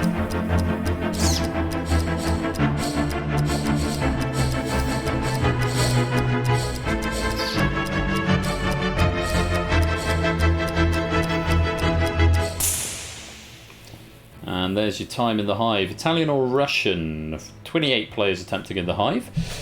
What do you think? I think it's Russian, because my logic is here. I know there are a couple of letters that I can't think of them using in Italian, but with Russian, there's a lot of difficulty in transliterating Russian over to English. So no, I was reading about Ukraine, and they have like 3 different ways of spelling President Zelensky's name, right? Because the letters just don't correlate very well. Do you trust things like, you know? Do you trust your instinct enough, or is it? Do you want to use the Hive? Yeah, things like Yosef Stalin as well. I'm going to say Russian. You want to lock in Russian? Lock it in. Okay, we'll lock it in. Let's see how the Hive got on. Out of the 28 players who attempted, that's a lot of green. But they thought something different to you. It was Italian. The majority of the Hive were right. 86% going for Italian. Yeah, Italian, just 21 letters. Any of the letters that don't feature are because of mistranslations from other languages. Russian has got upwards of 30.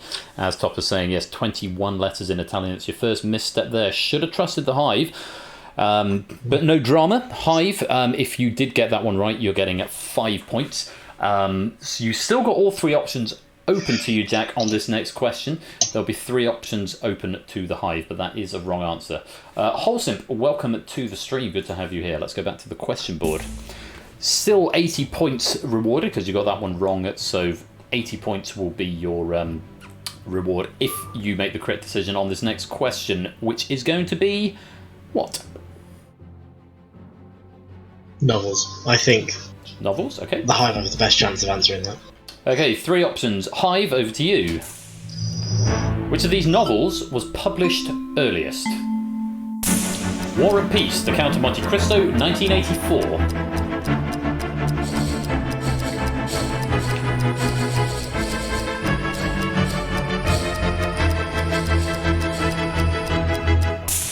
Time.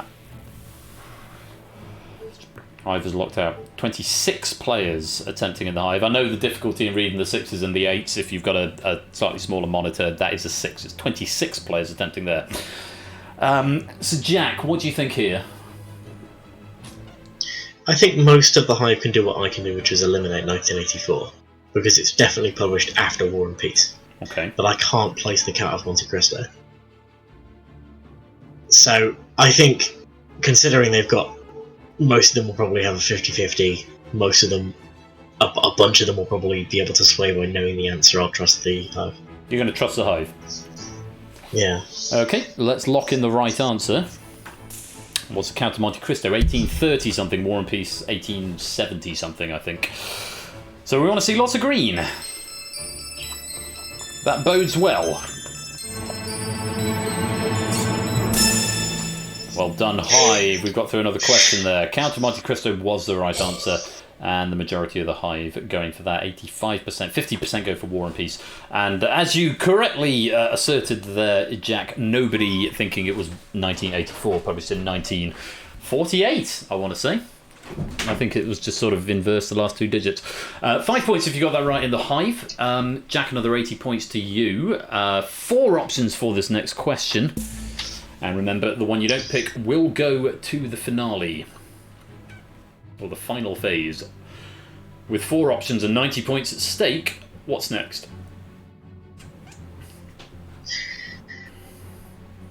There's the geographic element with the UK number ones, in that Americans may struggle and just guess randomly. But also, no one knows anything about medical TV shows, surely. So the question is, what question do you want to say for the end? Because if you think that the medical TV shows is going to be a question no one's going to know, with 5 options, that could be one to save till the end, and think that's going to be an easy one to say that's going to be lower down on percentages. Alternatively, that could be one to go with now, to say, I'm going to mistrust the Hive because I don't think they know it. All these tactical decisions you have to make, and I'm just here prodding. I didn't think about that. Alright, I'll go UK number ones then. Are you sure? Yeah. Okay, Hive, over to you. Which of these singles has spent the most total weeks as UK number 1? Umbrella by Rihanna, Wannabe by Spice Girls, One Dance by Drake, Shape of You by Ed Sheeran.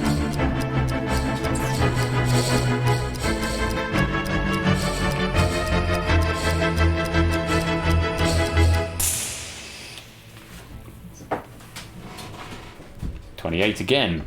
So, you can either mistrust the Hive here, or you can attempt it yourself. What do you think it is?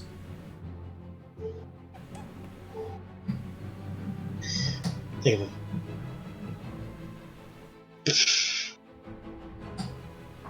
I don't think it's C.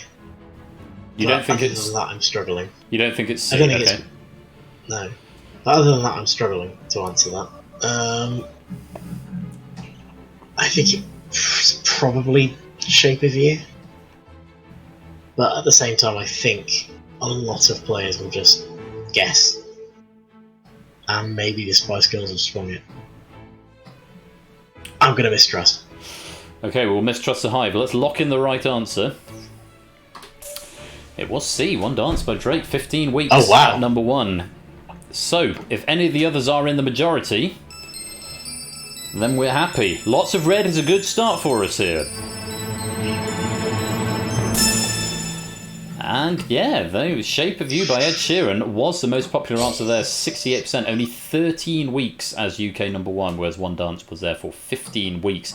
Very, very well done in the Hive if you were one of the 14% who got that. 25 points going to you. Yeah, only, I know, only. But good decision to mistrust the Hive there, Jack. Very well played. It has got you those points.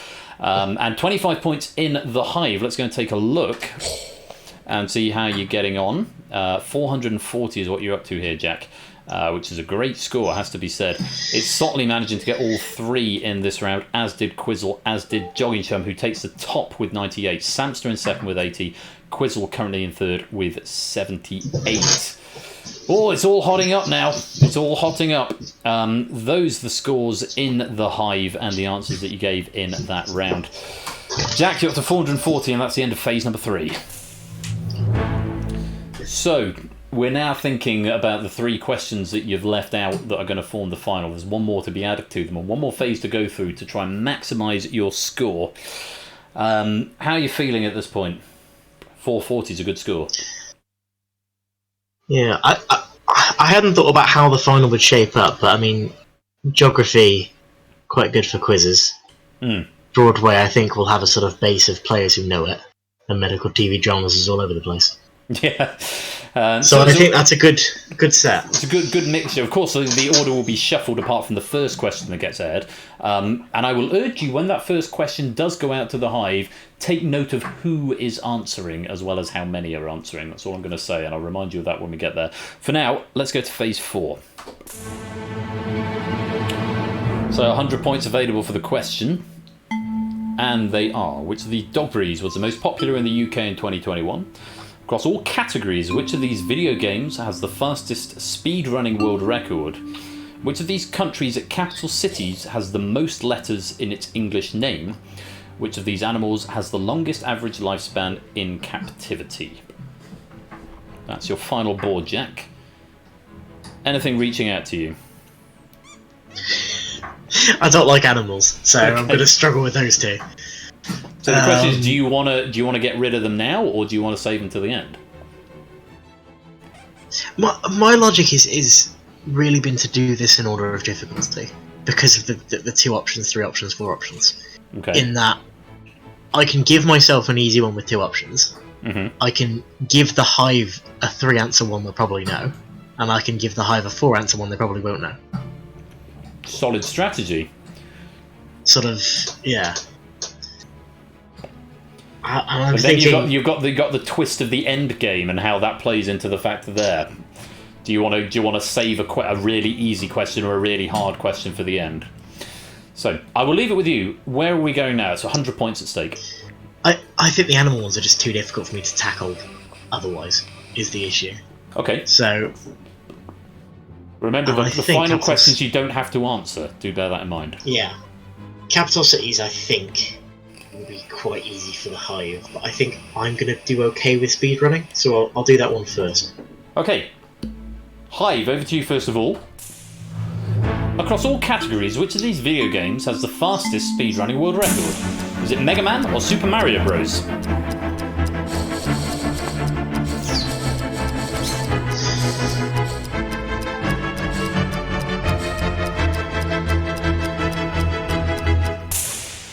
Full disclosure, this is the question I spent most time researching earlier on when I realised the question was not quite bulletproof, so I went for the all categories option.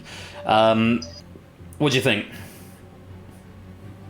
Yeah, all categories throws a spanner into it because I don't know anything about Mega Man speedrunning.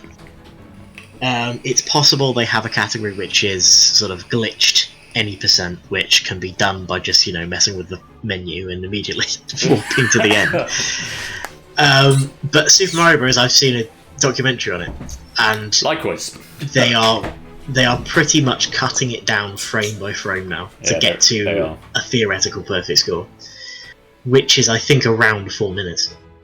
So the question is, can you beat Mega Man faster than 4 minutes? And my thinking is, I believe each Mega Man game has 7 stages that can't be skipped in regular play, whereas Super Mario Bros. Has... You can skip ahead to World 4 and then to World 8, but you have to play... You have to play 6 levels quite quickly. Whereas Mega Man, I mean, it's a bit of a bloody nightmare. Playing Mega Man. It's just unforgiving. Whereas Super Mario Bros. Is just run. I'm going to say Super Mario Bros. Until you hit a wall, isn't it? I'm going to say Super Mario Bros. And just hope there isn't some sort of spanner in the way with Mega Man. Okay, I will lock in Super Mario Bros. For you. I will say, out of all the options, these were number 1 and number 2 on the fastest running. So the RNG has not favoured you here. The other options that would have come up were Sonic the Hedgehog, Portal, and Mortal Kombat. Any one of which, against the correct answer, may have given you more information. But as it is, this is how RNG is played. I will lock in Super Mario Bros. And we'll go and see how the Hive got on. Green if you're right.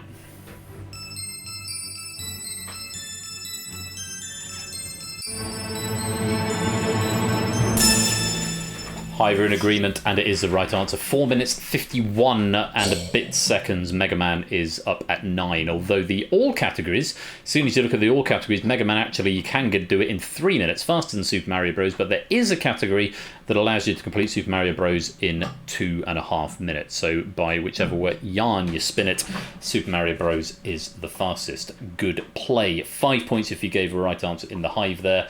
Let's go back to the question board. 110 points available. 3 options to be displayed. Jack, where are you going next?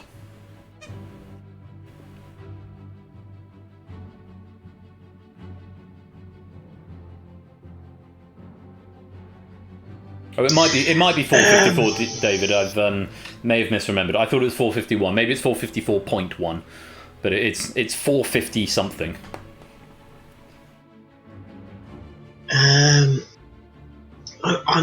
I'm tempted by average lifespan because I think it's answerable. Okay. But well, remember you answered the first question yourself, so you have still got all 3 options available to you if you don't like the way the options go. I'm going to go capital cities because there is that option of answering it. Okay, we'll go with capital cities then. Hive, over to you. Which of these countries' capital cities has the most letters in its English name? Belgium, Lithuania, or the United Kingdom?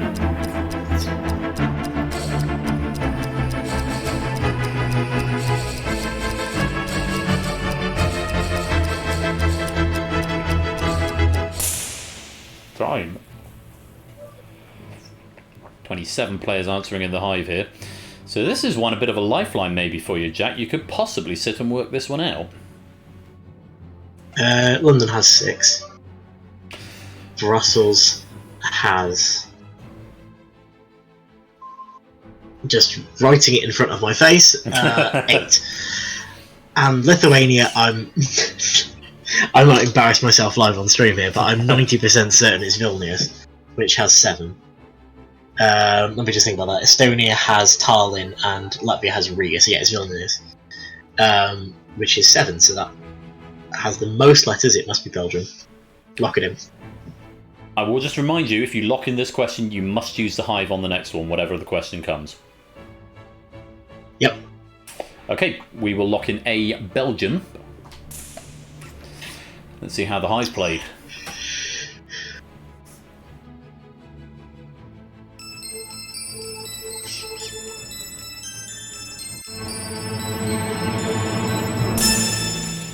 Good decision. Yes, Belgium have got 8. Brussels, Vilnius, and London 8, 7, and 6. Again, computer making it the most difficult. The other options would have been Spain and Italy for 5 and 4 respectively. So the RNG not making it easy for you, but right to follow your instinct there with Belgium. So you're now in a rather interesting position where you've got to either trust or mistrust the Hive. You cannot answer this next question yourself, whether or not you know it. So depends which strategy you're going to play. You're going to go for one that you think the Hive will know, or one that you think the Hive will not know. There are 4 options and 120 points available to you if you make the right decision. What's it going to be?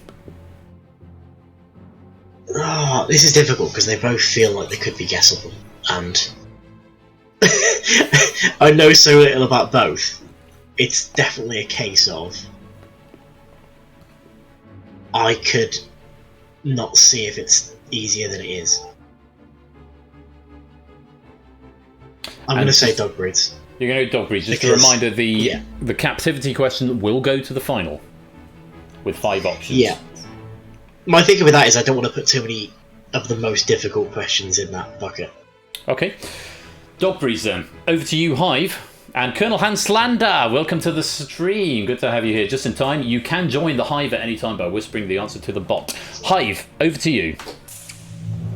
Which of these dog breeds was the most popular in the UK in 2021? Cocker Spaniel, Pomeranian, Golden Retriever, Cockapoo.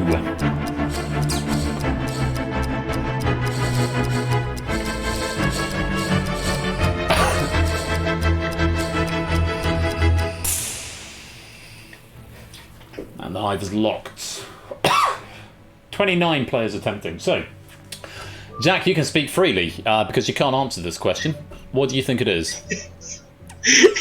How freely? Because I was just about to say I don't like dogs. I don't know anything about dogs. Oh God. These are the kind of answers I didn't want to see because I will say that all 5 of the answers were in the top 20. Either this is really obvious, and I can trust the Hive, and it's Golden Retriever because it's always Golden Retriever, or, and I'm sure I've heard this vaguely at some point, that Golden Retriever is not the most popular dog breed anymore, and therefore you would mistrust the Hive. That's sort of how the game works. Yeah. Cocker Spaniel rings a bell. I'm on an absolute coin flip here. If you were playing, what would you say? Academic. I would just go with Golden Retriever as the obvious answer. Okay. But the issue is, I'm not sure if it is the most obvious answer or that's there as a trap. I'm going to hope that most people are using the same thought process as me, but actually know the answer. So I'm going to trust the Hive. You're going to trust the Hive? Yeah. Alright, let's have a look at what the correct answer is. It's a Cockapoo. Golden Retriever's number 6, Cockapoo is number 3, Cocker Spaniel number 4, Pomeranian about 18. We want to see lots of green. Oh, that doesn't bode well. I'm less confident about trusting now. Oh, Jack! Yeah. Oh, dear. They did go with Golden Retriever, which was the wrong answer. It was Cockapoo. Yeah. Well done to the 14% of you who did give me the answer Cockapoo. You've gotten 26 points there. Wrong to trust the Hive. Should have mistrusted them there, but coulda, woulda, shoulda. Yes, Cocker Spaniel, I think, was 4 or 5. Cockapoo was number pretty sure Cockapoo was number 3, because number 1 is mixed breed. Pomeranian was down at the bottom end, and Golden Retriever was 6 or 7. It's interesting that Cocker Spaniel, despite being the wrong answer, has rung a bell with the Hive as well. It's interesting, yeah, isn't it? Isn't it? I don't know what that is. I'm not going to enter into socio-political debate as to why people think maybe Golden Retriever is more popular, but yes, we wanted a full yellow line and we haven't got one, so we don't bring any points on that last question. Let's just take a look at the leaderboard. Quite a few players getting 2 on that round. Not many getting the last one. Apodonuevo the first to get the third question right. DVD Smith the first to get all 3, and the only other one is Samster, who takes the lead with 121. Jogging Chum in second with 113, and Bitter Otter with 97 is in third. Jack, you're up to 650. You've had a really good game so far. Only stepped a couple of feet wrong across those 12 questions. You've earned 650, but can you keep it? That is the question. So, of the 4 questions that have been left over, they will be shuffled. They'll be put into the final pack and shuffled, and will be shown 2nd, 3rd, 4th, and 5th. The first question will be a question nobody has seen yet. But at this point, Jack, it is out of your hands and is all up to how you think the Hive get on. You ready to play? Yep. Let's go to your final phase. So that 650 has been evenly divided into 10%, 10%. God, I can't even remember my numbers. What are they score? 10%, 15%, 25%, and 50%, I think, with excess pennies added on. So it may not be a perfectly even match. Apart from that, though, Jack, you have done very well. So we are going to underwrite these scores. No matter what happens tonight, you will leave with 100 pennies, no matter what, because you made 10 out of 12 decisions correctly. So no matter what happens, you leave with 100 pennies. But there could be a lot more along the way. There are 4 opportunities to add to that total: 66, 97, 162, and 325, respectively, for each of the 4 questions. At this point, the Hive will now answer 5 questions. 1 that they haven't seen, that's the first one to set the benchmark, and the other 4 that they have seen, that you have also seen, and maybe have an idea of whether they're easy or hard. At each phase of the final phase, you will determine where the correct answer percentage goes within the timeline.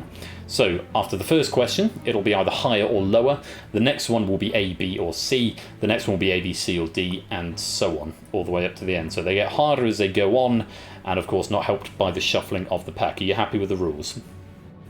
Yep. In which case, I will throw this over to the Hive, and your first question, and Jack, this is the one I will urge you to pay attention to who answers, as well as how many answer, because this is a slightly meta question. Which of these Persephone's chair games was broadcast earliest? 5 options for you, Hive. Time starts now. Red Herrings, The Abyss, Bidding War, Spotlight, or Cryptex?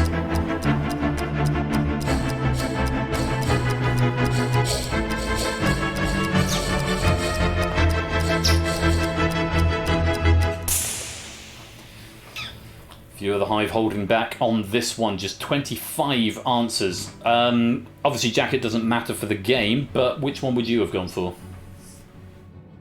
I'd have guessed Bidding War, but it's either A or C. You would have guessed Bidding War, but it's either A or C. Can reveal the correct answer is Red Herrings, which was, I think, September 2020. Bidding War was November 2020. Cryptex February 2021, Spotlight April 2021, and The Abyss most recently October-ish 2021. So that's a bit academic right here. 25 players in the Hive answered it. Let's see how many gave the correct answer.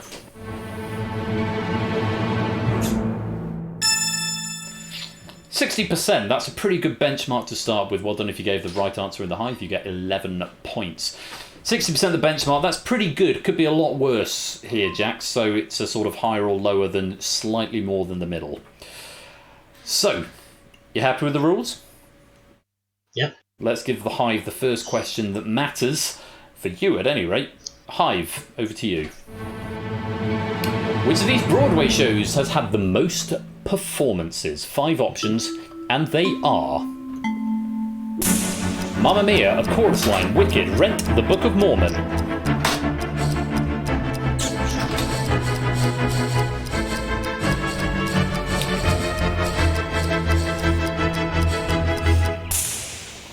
And there is the Hive locked. I can look at my statistics here. So, 27 players answered in the Hive for 66 pennies is what you're playing for here, Jack. Is it higher or lower than 60% who got this right? First instance, before I reveal, I will reveal the correct answer before you make your final decision, but what do you think the answer is? A or C again? But I was shaking, like, you couldn't see me, but I was shaking my head throughout the whole of that because I was like, I have no idea. So you'd be inclined towards A and C. Well, if I reveal the correct answer as C, Wicked, do you think that's going to be higher or lower than 60%? That's the most obvious answer, but I think the answer's going to be more scrambled. So I'm going to say A. It's less. Okay, we'll lock in A. Yeah? A? Yep. Let's lock it in. How many got it right? Good decision there. 18.5%. Whoa. Very, very low percentage. I can say the plurality there was A. 29% going for Mamma Mia. Very well done. If you did give me C in the Hive, you get 23 points. Nicely done. Good start for you, Jack. You're up to 166 pennies. We go on to the next question worth 97 pennies for you. You've got a good wide margin here between these percentages. The next question for the Hive is... Which of these countries has the most northern point? 5 options, and they are... Denmark, Iceland, Norway, Sweden or Finland?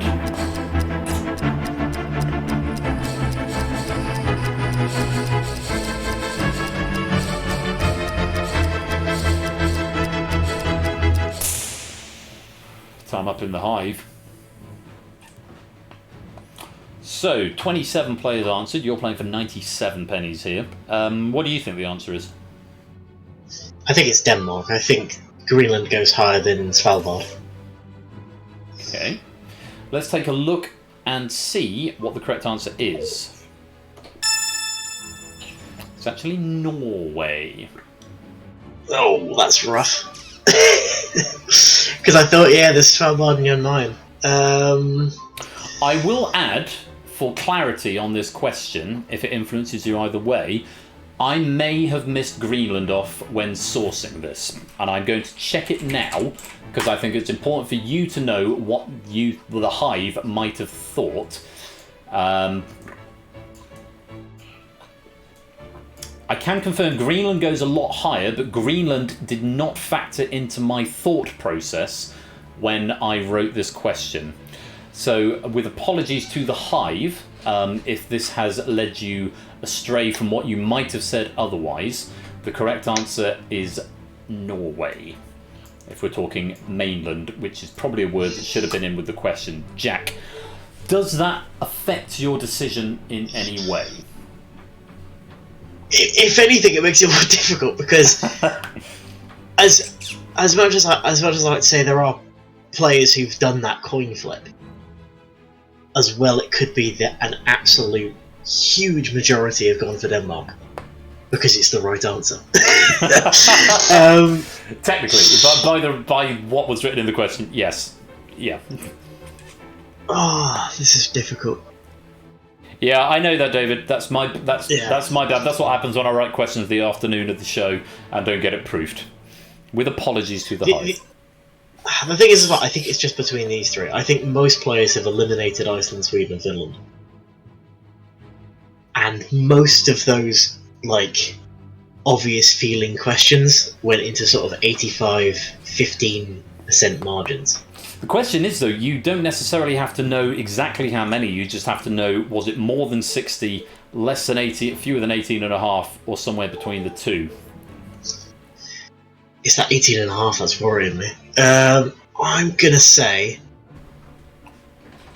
there were enough people who had that coin flip between the two. So you're going to play... I'm going to, with a lot of trepidation, say B. B? Yeah. Let's lock it in.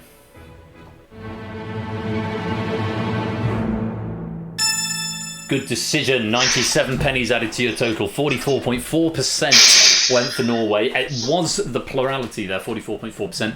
And there was only 11% in it, actually. If it had been Denmark, for whatever reason, 33% of players went for Denmark, so it would have still been a correct answer, though slightly skewed the odds. And you were absolutely right about your players who are dismissing it. 11% going for Iceland and Finland, and nobody going for Sweden on that question. Very well done if you gave me Norway in the Hive. 16 points going to you. Jack, 263 pennies is what you're up to so far. Comfortable position. It's funny because I think that's just saved me, because if it was Denmark, I'd have said, yeah, I think everyone knows that Greenland's really high, and it's higher than 60%. Well, I can only apologise for missing that one, but it's good news for you either way. It's kept me in the game. It has kept you in the game. Will be interesting if the next answer is between 33 and 44%.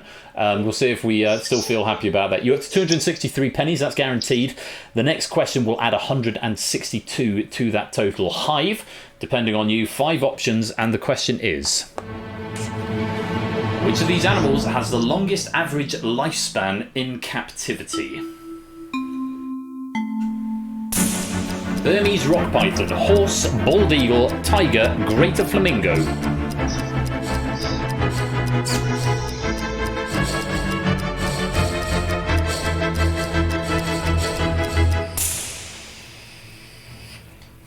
And there's the Hive locked in. 27 players have attempted this in the Hive. What are you thinking, Jack? My guess is that there's no obvious answer here. I've got no idea. I would guess tiger. Okay, well, let's take a look at the correct answer. It's greater flamingo. Does that make you more or less confident about your answer? Less confident, because I'm thinking, has anybody said greater flamingo at all? Or have they just scrambled?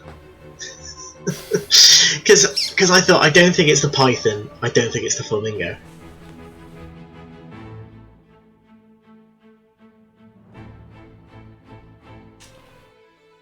Well, your options are fewer than 18.5% or less than 18.5%, somewhere between 18.5 and 44.4, somewhere between 44.4 and 60, or greater than 60. So let's start eliminating options. It's less than 60. It's less than 44. Okay, so we're down to A or B. Yeah. The numbers on the last one was like 11, 11, 0 at the bottom end. And so I can't see anybody trying to pluck a guess. I've just noted the chat. Apparently I'm now racist. I hear you're a racist now, Royal. I don't know what's going on in the chat, but apparently I'm racist, and I'm not quite sure why. But I will investigate that fully later on. Is it a Burmese joke? It might be. Oh yeah, Samster said Burmese Kappa, and then he said racism of Royal Flush, season 6, episode 21. So I will watch the VOD and see how I said Burmese rock python topper to see how racist I was. Jack, it's worth 162 pennies. Where are you going? And Innes, welcome to the stream. You missed the Goldberg variations earlier on. They were just for you. Or the aria, anyway. I think most people have gone for bald eagle or tiger. I can't see many people out there thinking there is a particularly long lifespan for the flamingo. Yeah, I mean, they do just sit around and eat prawn. Flamingo in captivity is around 60 years. I can give you the full figures now because it doesn't affect anything. Flamingo's around 60 years, tiger around 25, bald eagle around 50, horse 25 to 30, rock python anything between 20 and 30. So greater flamingo, by quite some margin, has the average longest lifespan in captivity. What's it going to be, Jack, for 162 pennies? I'm gonna go with my gut and say less than 18.5. I think it's between 10 and 15. We're going to go A. Yeah. All right, we'll lock it in. How'd you do, Hive?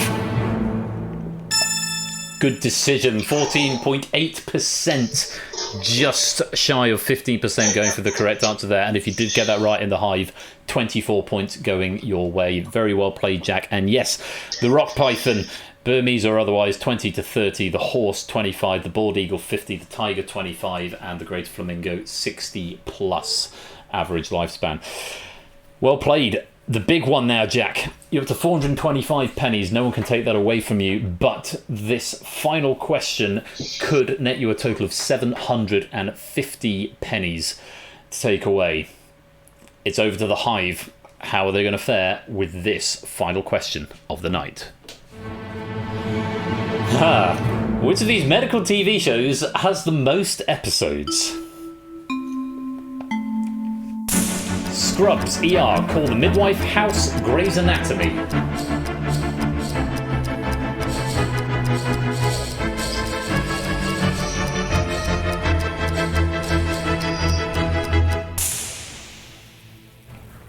And there's your time in the Hive. 27 players have attempted this one. I'm looking at the data right here. And it is quite interesting. Not just because I've got tickets to go and see that in a couple of weeks. Jack, what do you think the answer is? I think Grey's Anatomy's gone on for about 20 years, unless I'm wrong. So I'd guess that. You're right. It is Grey's Anatomy is the correct answer. Now, your instinct was right. Would the Hive's instinct be right? Let's do our elimination game. What do you want to get rid of? It's less than 60. You think it's less than 60? Yeah. My thinking is the best thing to do here is just to go for C because it's the largest group. And do I think... Well, that would be a fair guess if this was a totally random game, but you've got to gauge the difficulty of the question. That's the whole point here. My thinking is, though, that a lot of players have just scrambled here. So, we start off with a sort of rough 2020, and then you have a small group of players who actually know the answer, or have done a sort of reasonable guess of thinking, House has about 10 seasons, Call the Midwife had a few, and then have just done constant specials. ER went on for about 10 years. Scrubs, I don't know how long Scrubs is. 9 seasons. 9 years, yeah. Well, 9 that we count, and then a 10th one that we don't. They're all roughly similar, but I don't think most players have worked that out in that time. I'm going to say C, just because it's the largest group, and also I think there is that sort of random guess, but also a few players who actually know it. For 325 pennies, you want to lock in C? Yeah, I think C is the only valid answer. Okay, we'll lock it in. Hive, how did you do? Wrong decision, Jack. Wow! Yeah, 66.7% went for Grey's Anatomy. It was the right answer. You were right to follow your instinct, and apparently the Hive knew that as well. Those 325 pennies do not go your way, so it is a slight damp squib at the end of the night, but you have had a tremendous game, and with your starting 100 pennies, 66 plus 97 plus 162 plus that starting 100 leaves you with a total penny count tonight of 425. Let's just go check the leaderboard one final time and see how you got on there. Your score will equal your pennies in the Hive. Three answers. 4. Aiden getting 4 of them here. Very well played here, Aiden. I think the only player to get 4, in fact. Let me just scroll back down using my little scroller that I've got here. Yes, indeed. I think you were. The Toot also picking up 3 there. But yes, Aiden, the only player to get 4 in the final. Very well done, Aiden. But our top Hive players, our top worker drones tonight, Quizzle with 130, Jogging Chum with 147, and our gold star drone worker is Samster with 158. Medals are not a thing on the app yet. I will be retroactively adding these medals on. There is a gold, silver, bronze for the top 3 in the Hive. Samster finishing on top with 158, but Jack, 425 pennies. Have you had a good time? I've had a lovely day. Had a lovely day, good. I did way better than I thought, and I wouldn't have guessed that last one in a million years. I would not have thought the 2/3 knew that. No, you did a super job. Lovely to have you here as the queen bee here in this game, which is still quite in quite early stages, but it's been great to have you here. Those 425 will be added on as the credits roll. Jack, always nice to talk to you. Thank you very much for joining us. I shall pop you back into the green room, and I'll see you again soon. Thank you very much. Loved it. Cheers. Take care. Thank you. Bye. So, Jack Wilfred leaves us with 425 pennies, and that, ladies and gentlemen, is the Hive with changes added. I hope you enjoyed it. I certainly enjoyed that game an awful lot. I hope you enjoyed the questions as well, because they were good fun to write, and a GG to Jack there.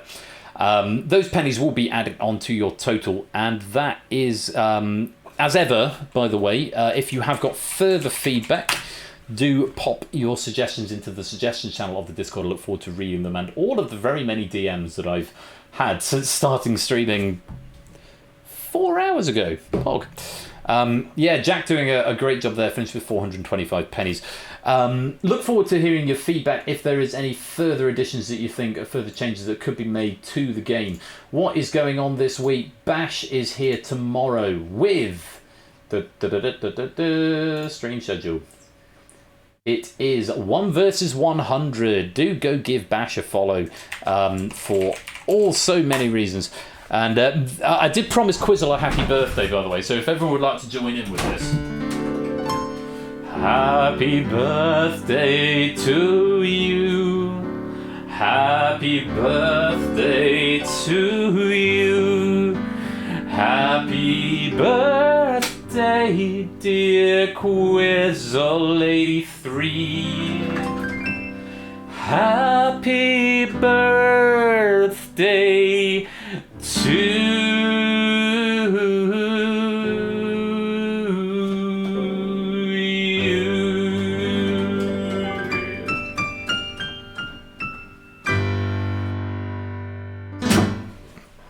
Many happy returns of the day. Quizzle, happy birthday to you. I hope you've enjoyed the stream. Thank you for sharing it with us here this evening.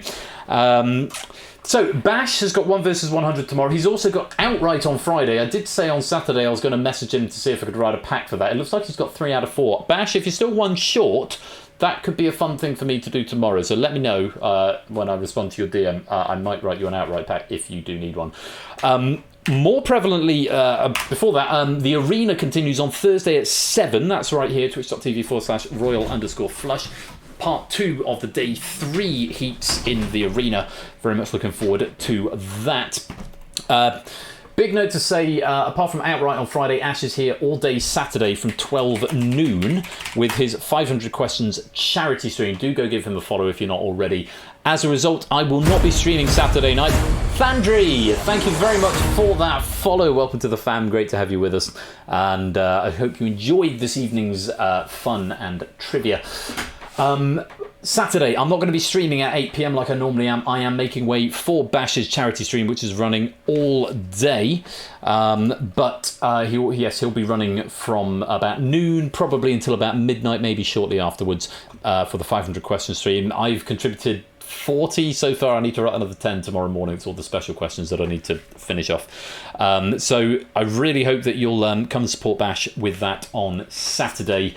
No stream here, but do go and give Ash your love instead. And if you're in a position to be able to do so, please do go donate to charity as well. He's raising money for Mind UK, a mental health charity based here in the UK. So all that and more.